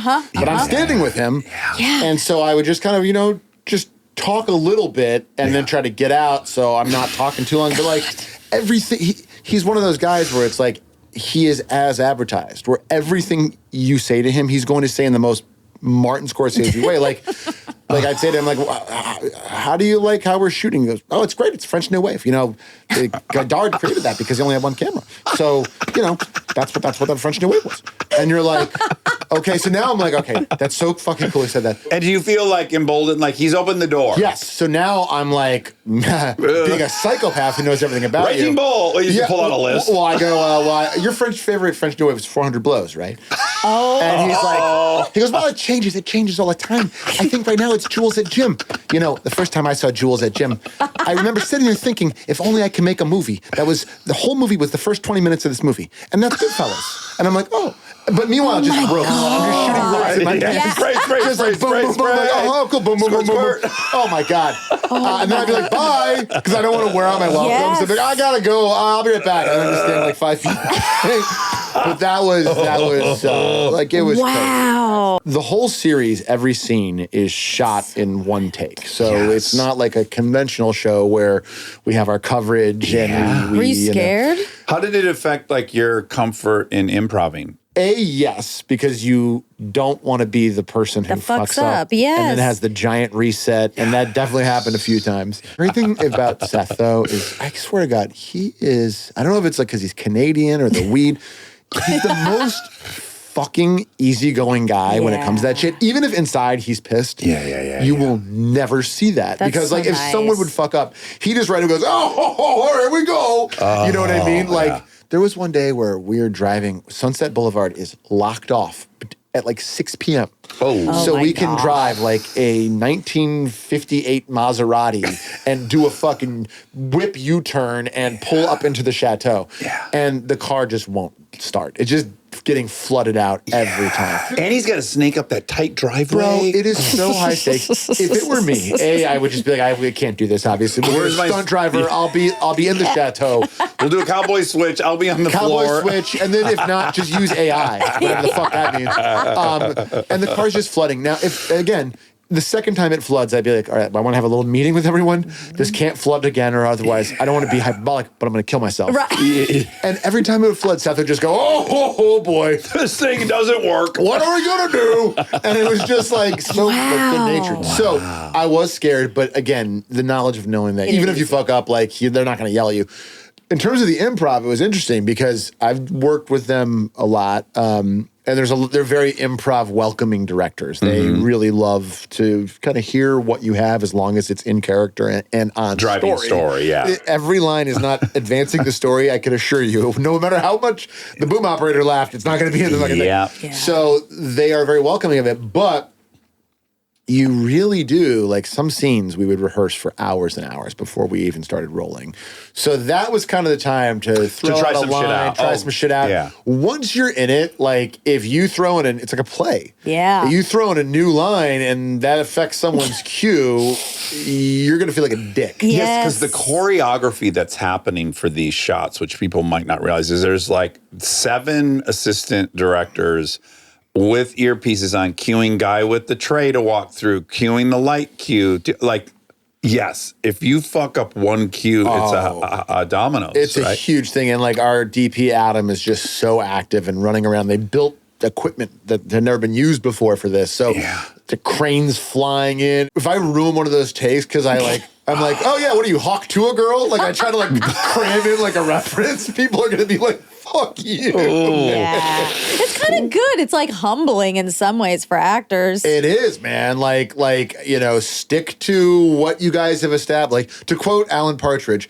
surprise me in rehearsal. Yeah. You know what I mean? nice. Yeah. It's just, it wasn't like a big improv bonanza, which I think was very good for this show, but they still let us kind of flex a little. But it was great. And a lot of the fun too was working with like directors, like Ron Howard. Yeah. Like Oh, as an actor, Ron Howard, Yeah. like you know Ron very well, and I have met him once before. But like as an act, when you're sitting in like a Sprinter van with Ron Howard and he's looking at his lines, at one point I said to him, we were shooting on Warner Brothers, and I was like, "Have you ever shot here as an actor?" He goes, "Yeah, I shot The Music Man here." And oh you're my like, God.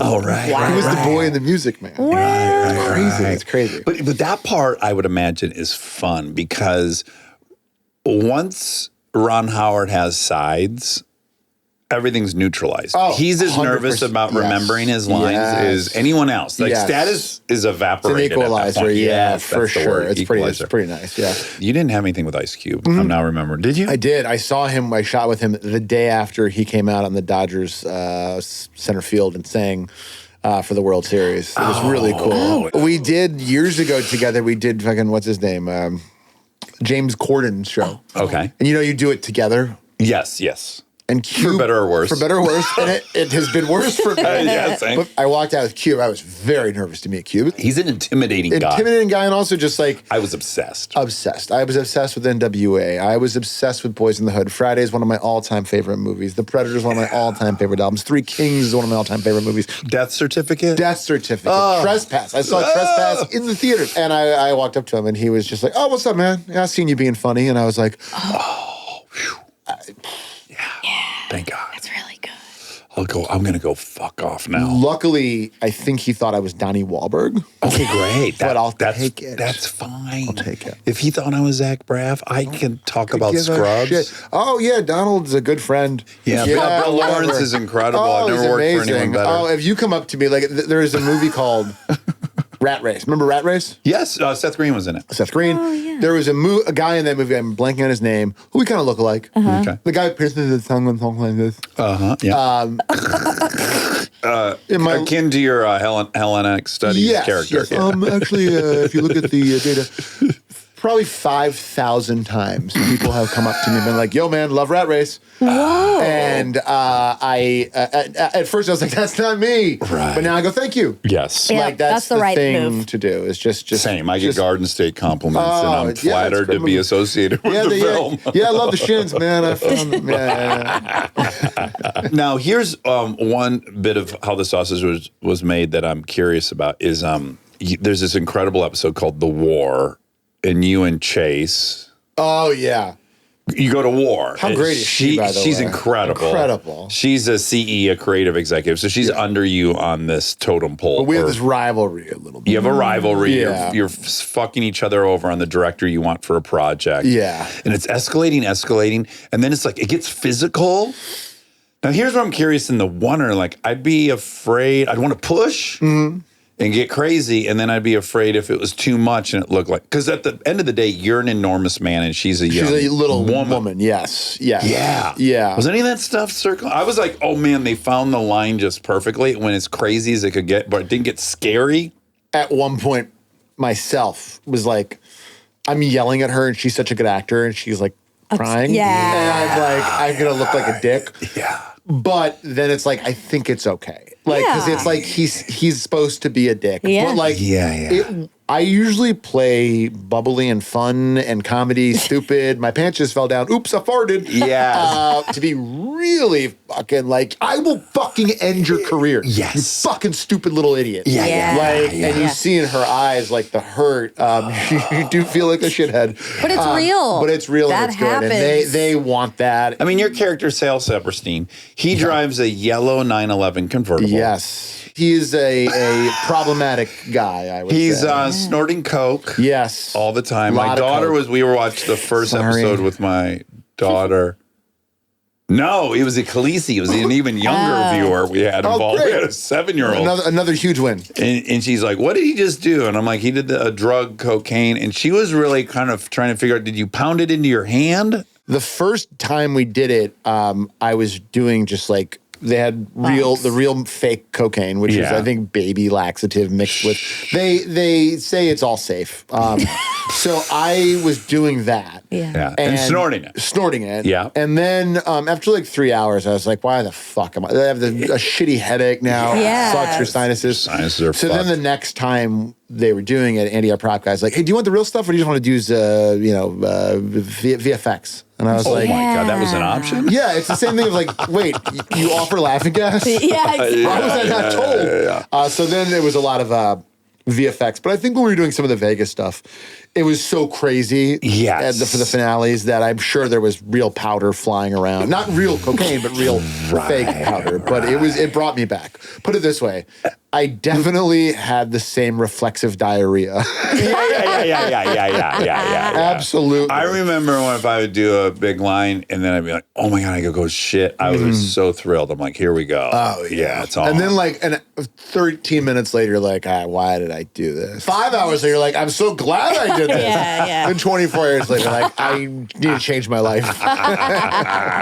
Ew, do the bathrooms at clubs just like Oh my God. Stink. They are so gross. Ew, So many everyone's- substances just being and excreted. everyone has diarrhea? A lot of diarrhea. Hard drugs, especially back in the day. Sure, because you didn't really. I used to do ecstasy all the time, and it's like half the time it was half heroin, half the time it was half meth. You didn't know. You didn't know what it was, No. but you knew that whatever you ate was going to come out. I just knew I was going to be quickly. horny no matter what. For sure. Oh Whichever my of those God. compounds made their way into Yeah, that. I know there were some people that were like, "Yeah, I don't have any sexuality on drugs," and I'm like, "I'm, come here, my male friend. I'm gonna suck your tits." yeah. I'm gonna massage your hand until I'm erect.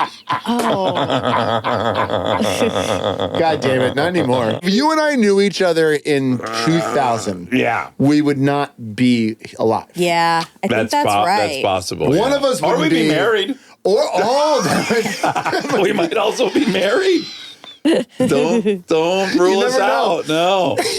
guys, I can't. I'm going over to Dax Shepard. You know the guy from Punk? Yeah, I got a big wrestling match we've with been him. wrestling a lot. No, we're not hooking up. And then years later, you're like, yeah, we just adopted another kid. Yeah, fucking never been happier. Ike, I do adore you. Oh, this is number man. 3. I hope This there's is like 3 10 guys. more. Like, honestly, like, who else is in the 3 club? You're Who do we up. got? Okay, well, David Sedaris, I think we have like 5. I know. I guys got to go write a bunch of great books. Yeah, you possibly fucking good books do. that I can't Jesus, write. I love Who him. else have we Who had else in is that I feel club? like Malcolm's in Malcolm the- Gladwell is Yeah. up there. I'm the same as him. Kristen, of You're the course. same. Okay. Oh, yeah, That's a obviously, gimme. Sleep with her. Kristen. Seth Rogen. Sanjay Gupta. Seth Rogen did 3. Oh, You're tied with okay. Roguski. Boom, Seth. gotcha. But you've done a live show for us. That gives you an extra. Hey, can we just talk about that live show? That was one of the most fun was so fun. live nights of my life. I'm so glad to hear you say that because I went and listened to it back before today, and I was shook. I urge everyone to go listen to that. Like, it shouldn't be as good as it is. You were was- so on You are fire. a home run. So much fun. Oh my like, first God. of all, like, the Armchair audience is like the greatest fucking audience. Truly, there's nothing better. There's nothing better than them. And they came to that show. They were so tuned up. Like, I remember before you guys brought me out, just like you guys, like, it was like they were so, there's so much love there, like, for you guys It's and the what they greatest do. fan base of It all is. time. It really is. I'm so lucky because I've touched into a lot of different fan bases and Yeah. they're all like so nice. And like Positive, you guys are the best. intelligent. Yes. But can get dark humor. Yes, dirty jokes. Yes. I'm not offended by But fucking good people everything. who like yes. dirty jokes. Yeah, it's really a really love. Impossibly good group. So that was a party. People should really listen to Yeah, that that's one. a good It's one so to go fun. back You to. talking about fucking through the sheet, and you did Obama fucking through the fucking sheet. Michelle Obama. Yeah, I you remember did. that one. Yeah, you did that. Secret Al Service called me Pacino- after that. Al Pacino fucking through a sheet. Which isn't even real. I don't even know if the sheet thing's real. It's not real. No, I think it was started. I think that whole thing was started from a Seinfeld episode. I think I've heard that. I think there's a lot of things that just are from sitcoms that were like Yeah. these stories in sitcoms, and now people are like, "Yeah, no, that's true." I'm sure we did it on the fact check back then, and we will have to do it again. We have that to we're now, talking yes. about it. It'll be apologies to all Yes. all of our Jewish friends. All right, Ike, I adore you, and You thanks guys for are the coming. greatest. Everybody Thanks for watch coming. both Running Point, Yes. which is on now, On Netflix, go Waves, and then The Studio, which is March 26th on Apple Plus. Apple Plus, go Studio. Well, you've got your dong in both of the Yeah, big I streamers, don't you? Oh my Look at you. god! I got a real garbage dick when it comes to working with people. with the powerhouse streamers. I'm setting up a deal this year where I fuck Amazon. Get some of those pesos. Boom. Look at that.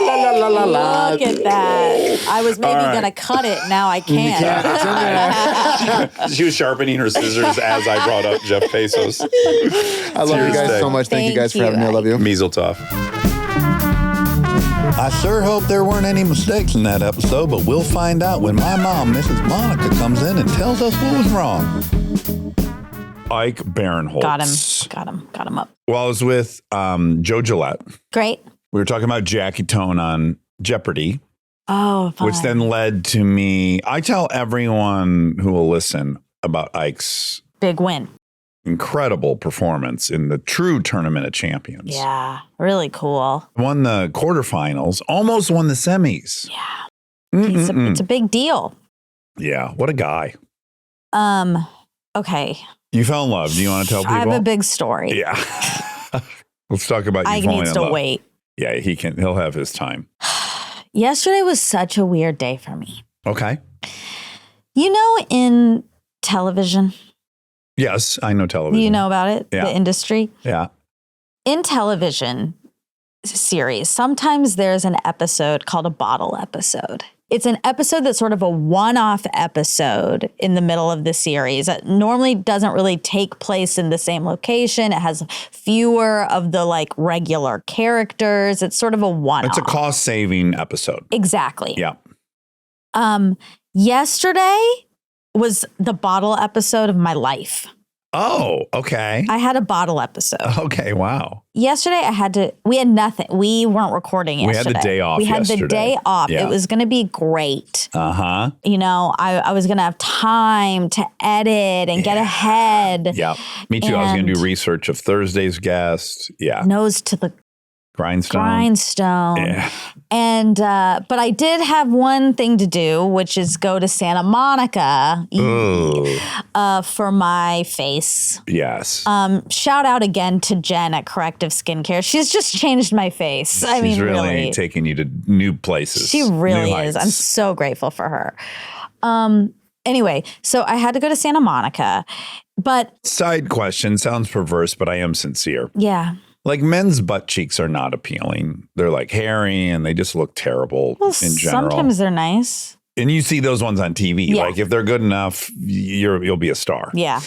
Do you think they could do like really get your butt cheeks looking healthy and moisturized and like Sure. pink and appealing? Yeah.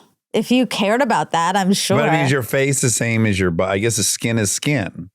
Skin is skin, but not really. Like the issues that you'd have on your face are probably different than the ones on your butt cheeks. I don't know which Yeah. specific ones you're referring to. Yeah, I don't want to get into I all the different understand. things I wish were more attractive about my butt cheeks. But do you want like Because what's happening is my butt is getting bigger, which has been my goal for 40 years yes. through all this cycling. Yeah. And I look at it in the mirror and I'm like, great, it has the shape I want, Uh-huh. but I want it to look like a male model's nude butt. Like, Well, do you just want to get it waxed? I mean, You mentioned hair earlier, so I can only imagine.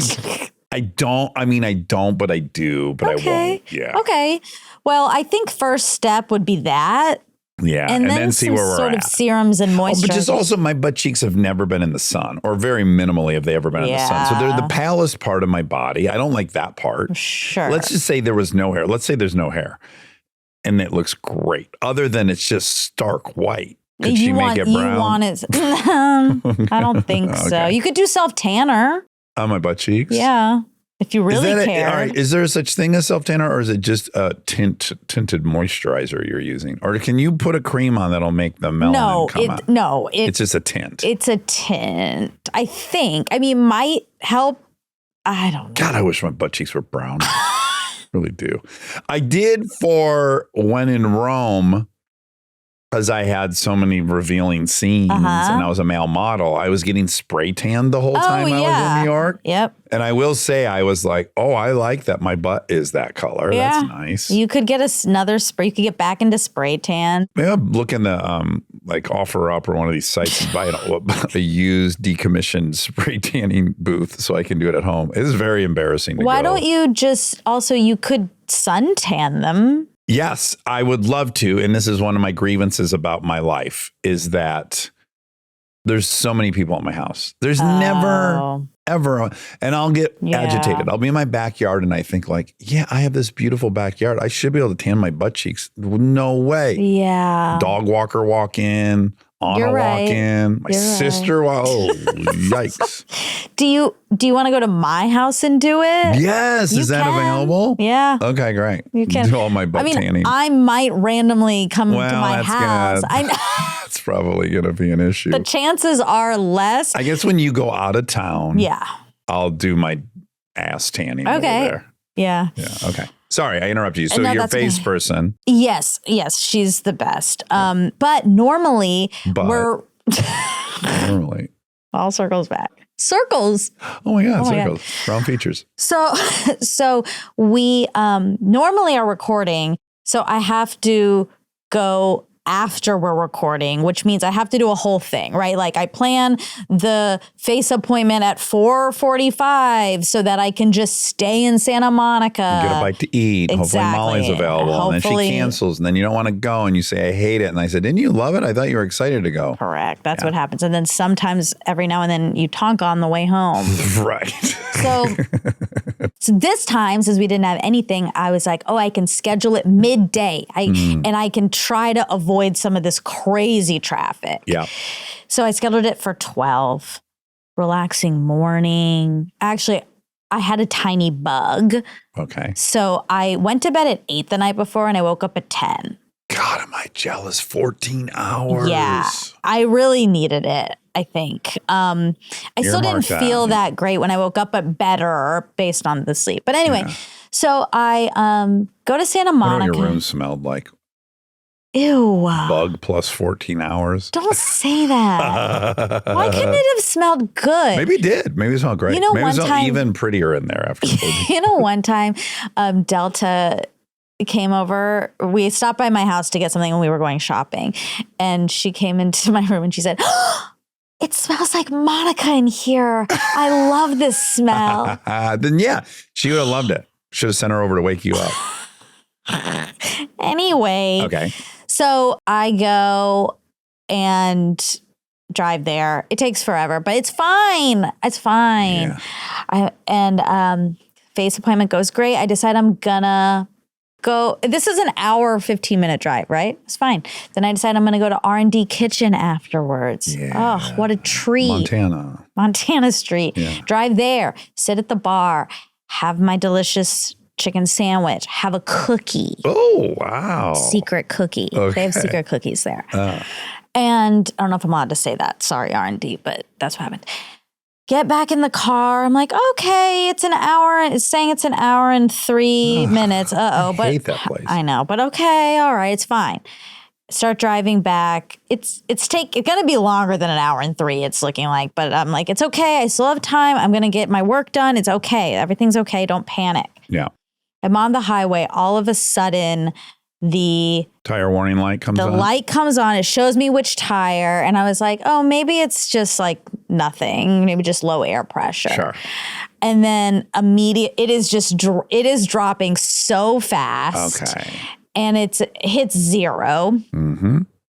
And I was like, I wonder if I can keep going. Yeah. I don't think it's smart.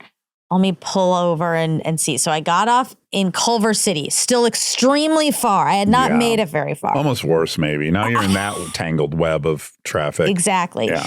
So I get off, I go into this parking lot, and luckily my dad had forced me over Christmas to buy this basically air pump.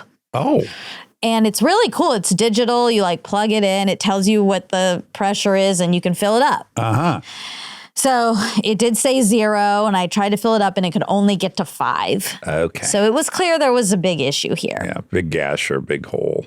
Then I am really defeated. I'm in fucking Culver City. Time is a ticking. It's going to get worse and worse and worse. Exactly. Traffic is just going to get so bad. I don't really know what to do. Because big grievance, cars don't have spare tires anymore. Right. I mean, you probably could have driven. Okay, but I couldn't streets. have Okay. because I ended up having to move the car to another parking spot because this woman was mad at me. Yeah. And it was like so bad driving from one parking spot to the other. Okay. Because these are dry flat tires. Run The flats. idea, what's it called? Run flats. Sorry, Yeah. run flat tires. It's the idea is that you can go like 50 miles on low, whatever. But that's not true. I couldn't even go one parking spot over. Anyway, this was all horrible. I didn't know what to do. I texted you. I called you. You were on Kristen's set. Yeah. And then you were texting me some places I could take the car. But I was like, oh, God, then I'm going to be stuck in Culver City. Like, this is a disaster. Yeah. Luckily, my dad forced me to get AAA. Actually, he pays for it. that's so sweet. I know, it's really sweet. And so I called AAA and it says it's going to be an hour. I was like, oh my God, I want to die, you know? This free day was robbed from you. Let's just say that. Yes. And I'm like, but I have to get it. I got to do work. What am I going to do? Yeah. And it says it's going to be an hour away. And then it's not, it's only 15 minutes. Oh, wonderful. That's okay, fantastic. Turn around. Yes. But the thing is, you helped me decide that the smartest thing to do is for us to tow the car to our area. To a tire shop. A tire shop. To go see John at American. Yes. Who Yeah, you who know. I love. Yeah. You know and you love.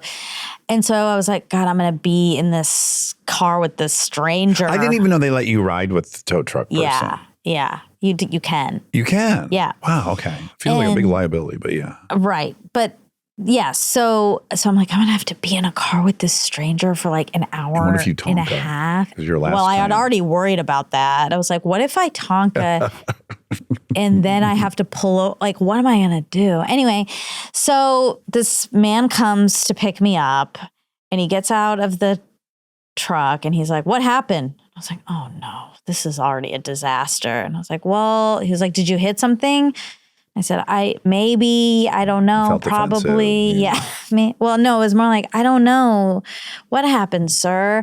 I don't even know how I drive this thing. I am just a little girl. And then he said, okay. And he, puts it up there and I get in his car.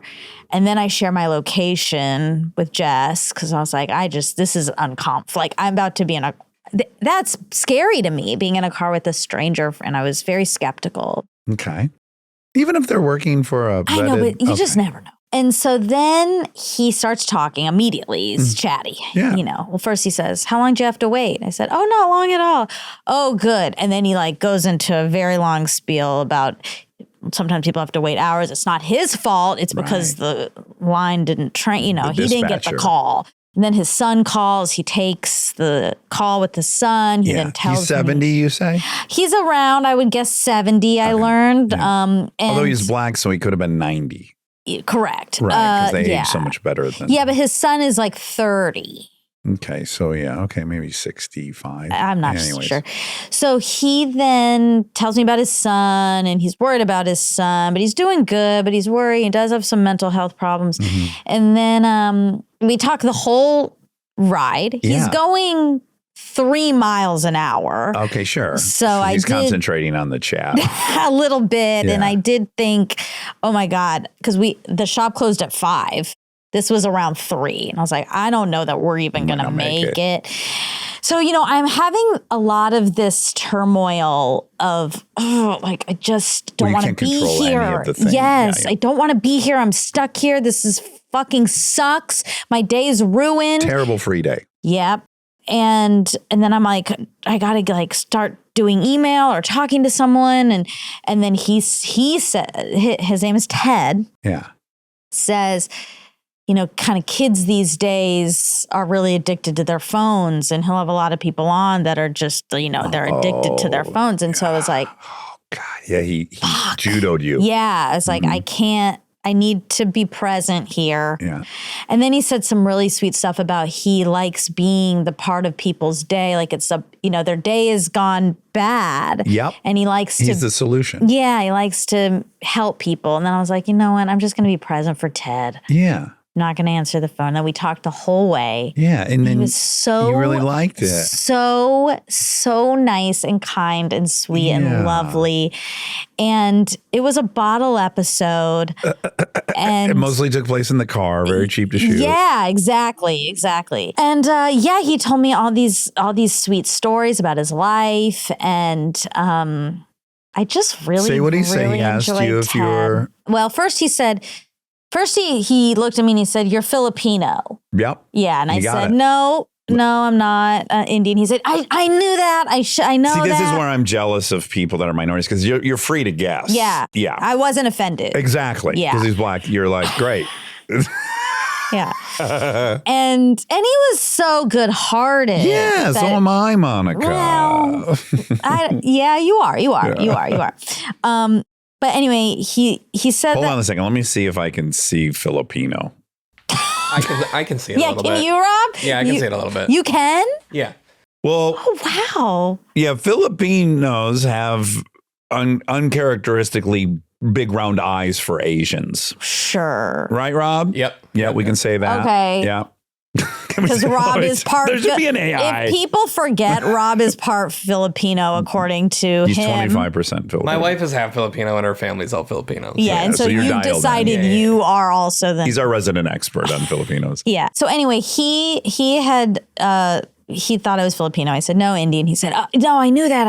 He was really upset with himself that he Yeah. had messed that up. But then he said, yeah, but like, But kind of maybe you're like you from the could be Philippines. anything. I was like, yeah, I could be anything, And then, Couldn't we all?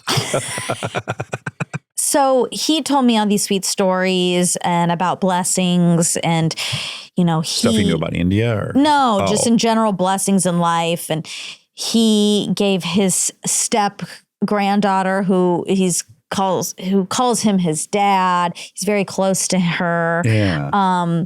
She was moving from elementary school to middle school, and she needed new clothes. And so she asked her dad for money, granddad. her grandpa dad, and he was like, I didn't know what to do because I only had $250 in my bank account. I wasn't, doing very well then, but I gave her $200. Oh. Ted. Yeah, now you're like, I'm a terrible person. Yeah. Yeah. I thought, like when he was telling me this story, I really thought the world did this today. Right. The world The made me universe. stop and have a real conversation with a real person living a real life. Got real challenges, and is also like so beautiful, has this Positive. great optimistic view on life. And here I am like, I can't go do my edit. Like so fucking dumb. And My free day's ruined. yeah. All I got was chicken sandwich. And this facial. Yeah. So yeah, it was like I was supposed to He was a perspective. meet Ted. I really was Yeah. supposed to meet Ted. But he also, go ahead. I want to hear about the Okay, romantic hold on, but I'm not done. stuff. Okay. So he said he said, but it was a blessing. He couldn't believe it because the next day, also there's a lot of in between parts of the story. A woman he was seeing at the time ended up taking the grandbaby shopping because he didn't want to go. He asked the mom if the new girlfriend could go. And then it turns out she needed a bra. So he was glad he didn't go. Yeah, that's We were all happy for Ted that he didn't have to go endure that. Yeah. And then the next day, an old friend calls, just catching up. And then the old friend says, oh, hey, man, you know what? I owe you $200. He was like, I was shocked. Yeah. Because I'd just given this money and then I got it back. And Yeah. it was a beautiful story. Anyway, had a great hour and a half long ride with Ted. Yeah. I succumbed to the situation. I was like, you know what? Here I am. You surrendered. At I surrendered. I succumbed. Accepted. I accepted. You succumbed? I think that's a word you can say. So then, at one point he says, you look 25, but because we had talked about my parents, we know each other so well now. Yeah, right. So he knew my parents' ages. So he said, you look 25, but you're what? Probably. And then you're like, maybe you're 35. And I said, I'm 37. Yeah. And he said, wow. Yeah. Wow. And then, then when we were pulling up, I am glad this happened at the end. Okay. We were pulling up to John's shop. Yeah. And he said, do you have kids? And I said, no, I don't. And he said, oh man, no, you gotta have kids. You gotta have a girl that looks just like you. And I was like, that's really sweet, Ted. Thank you. And he said, but you have a husband.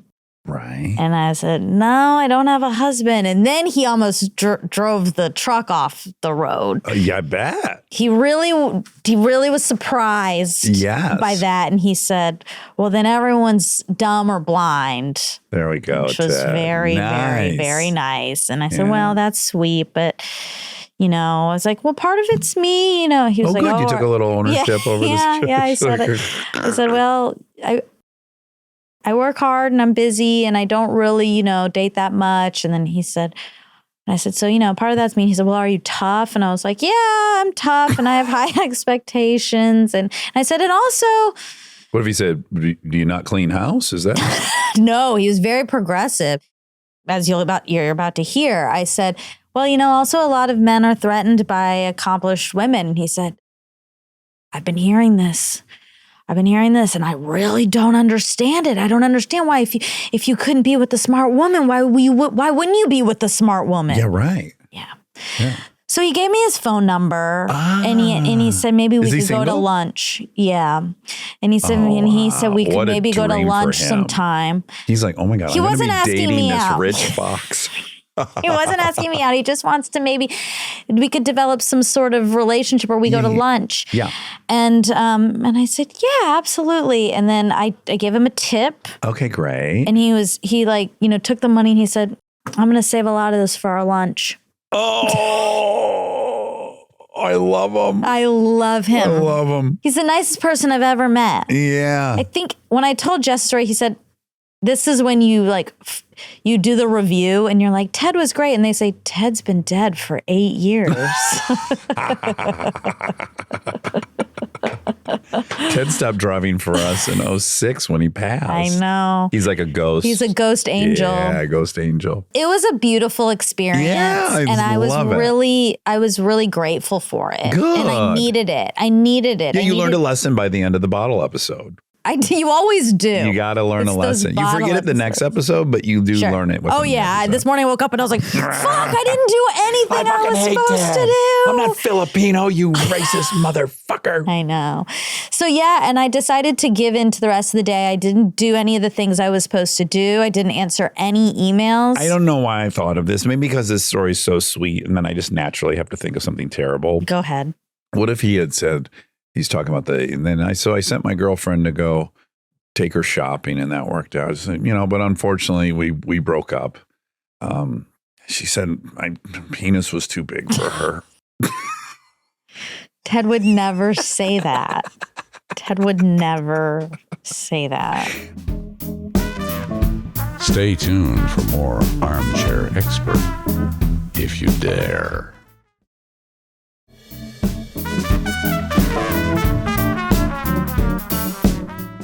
I wonder if anyone's ever said they broke up with someone though because their partner I'm sure it's just thought their happened. penis. Well, I think it really has happened. Yeah. Now, whether you would say that or not. Well, I'm not going to give too many details, but I do know a tangential story of someone who spoke of their ex-boyfriend and said, His dick was too He big. had such a big dick. Yeah, I've heard that. Yeah. Yeah. Yeah, it's not for everyone. I think I'm going to say too big is worse than too small. Well, yeah, if it's painful. Exactly. Yeah. Yeah.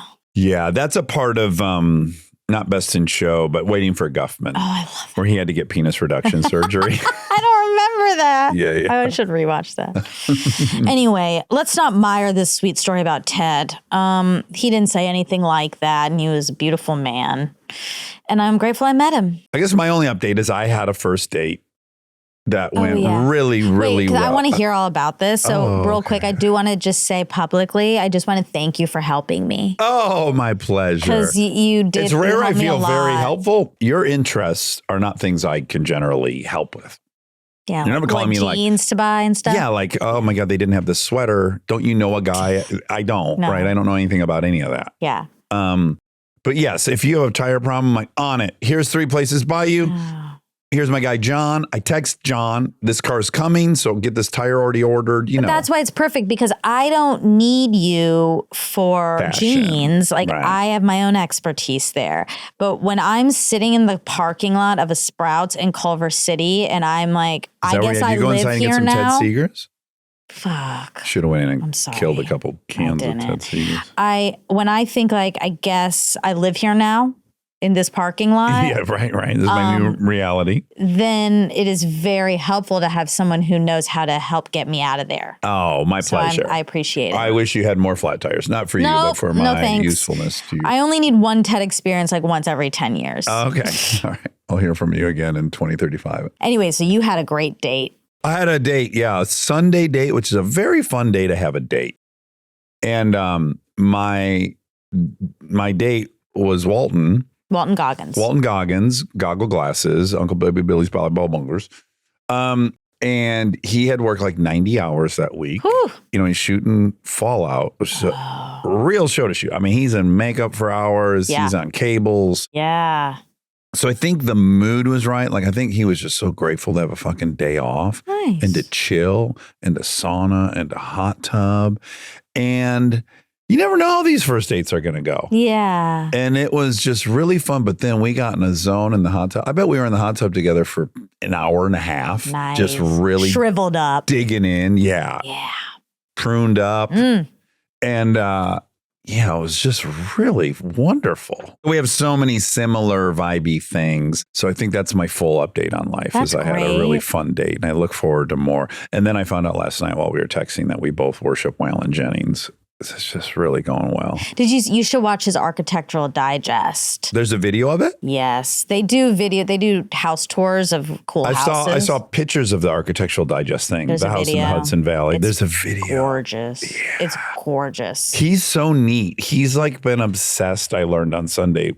Like, he used to just, when he was a broke actor, he spent almost all of his free time in these furniture stores of these really fancy furnitures and different like home decor places. Yeah, art. And he just spent a bunch of time there and they'd say to him like, "What? This is your like 10th time in here." He's like, yeah, I can't afford to buy anything, but I just love this stuff. And then a couple of really beautiful things where the one dude was like, "Well, how much do you have in your pocket?"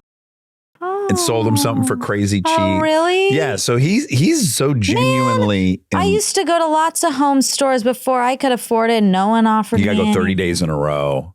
And then they got to want to get rid of you. And like, what is it in here you could walk out with? And then I want never to see come you back. again. Yeah. Oh, how sweet. Yeah, he has great taste. Oh, yeah. Fantastic taste. Yeah, what a stylish dude. Did you notice There- what's behind you, Monica? Oh, shit. Yeah. Okay. Rob has an update. Oh. He It went was- back to the coffee shop. They only had one left. He went So back to the coffee shop and he got this merch that says Atelier BF. Vincent was with me and thought it was for him and Oh, no. kept asking him when he gets his present. Rob. This happened before with us, Rob. Did it? Yes, there's this very similar. Oh, it was when we were at the Descanso Descanso. Gardens. Calvin was there. Calvin, he bought something, or my girls bought something. Oh, and they it gave was a to, lollipop, they and he gave it to gave it to. He Calvin. offered it to Oh, me. yeah, And then you had to go rebuy it, right? Calvin, I told him he could get one thing from the gift shop. He got a lollipop and he gave it to Monica. Yeah. Oh, right. I knew I remembered it. And then you had to sneak back in and give him Your another. kids are the sweetest. They are. It is really. I One's not feel real. bad that we aren't giving this to Vinny. He's He got a has really a good million stuffies. So if it weren't for that, I'd give him it. But It's good for our spoiled kids to not get something every now and then. But wow, And Atelier what best is friend. this? I think it's a like Sasquatch. The box says. Oh, okay. Oh, I keep holding it up to me because I'm getting something. I'm really getting something. Like one of three best friends. Oh, we can collect? Oh, I know what it looks like. It looks like Alf. Turn it around and stare at the nose. It really is Alf adjacent. This is Mocha. It says Barista, Mocha, and designer Fluffy Boy and Brown are longtime best friends. Oh, that's nice. Brown. So maybe, okay, Rob is Mocha, you're Fluffy Boy, and I'm Brown. Oh, wonderful. Wow, that's really cute. You're both Filipino, and I'm still over here as a Caucasoid. Boring old Caucasoid. Well, Maybe one of my daughters will marry someone, and then and then that'll make me 12% or whatever. yeah. All right. Well, we're a little bit on a time crunch. I did do we'll save that Go for ahead. next time. What? No, we'll save it for next time. Okay. Okay, so this is for Ike. We just love Ike What a so guy. much. Now, you said there's a saying 10 feet tall in something. And then you said, and bulletproof, question mark. There's a song called 10 Feet Tall and Bulletproof. It's by Travis Tritt, 1994. There's also a ding, ding, ding quote from Eastbound and Down, 10 feet tall and strong as an ox. Nice, kind of a hybrid. Yeah. Richest man in Mexico, Carlos Slim. Still, Yeah. his wealth is Ooh, fluctuated. that Oh, what, you want to do a reminds me. crypto? Bitcoin? Yep. Boy, I wonder what it's at. Cost of wonder if Bitcoin it's to rebound. 85,675. That's a little lower, or had it gone? What was the nadir of I don't it so remember. far? Well, I don't remember the lowest it's gone so far, but it's been declining. Yeah. Okay, now what is EBITDA? EBITDA. A company's earnings before interest, taxes, depreciation, and amortization. That's a hard word for me, amortization. Amortization. Yeah, I don't know. I like to say amortized. Oh, that reminds me. I went to Lauren Graham's birthday party. Oh. And her father was there, who we spoke about a bunch, right? Yeah. Who learned Vietnamese when he was in Sure. college and went over to Vietnam. Uh-huh. And I was having to explain this to numerous people I was sitting with, and I kept saying it wrong. And I thought, God, this is so rough for him because he speaks it. Yeah, and it'd be like if you were around me and you kept calling it Indian. Yeah, it'd be offensive. And I try my hardest. One neat thing he taught me about Vietnamese is that you can say the same 5 words, like they're the same 5 words, but it's your tone that changes the word dramatically. So you could say the same sentence, but if you don't have the tone, and then it kind of explained when I'm listening to them speak, it does sound really kind of all over the map tonally. Oh, interesting. And that's because that's how they're changing the meaning of the That's so word. cool. Yeah.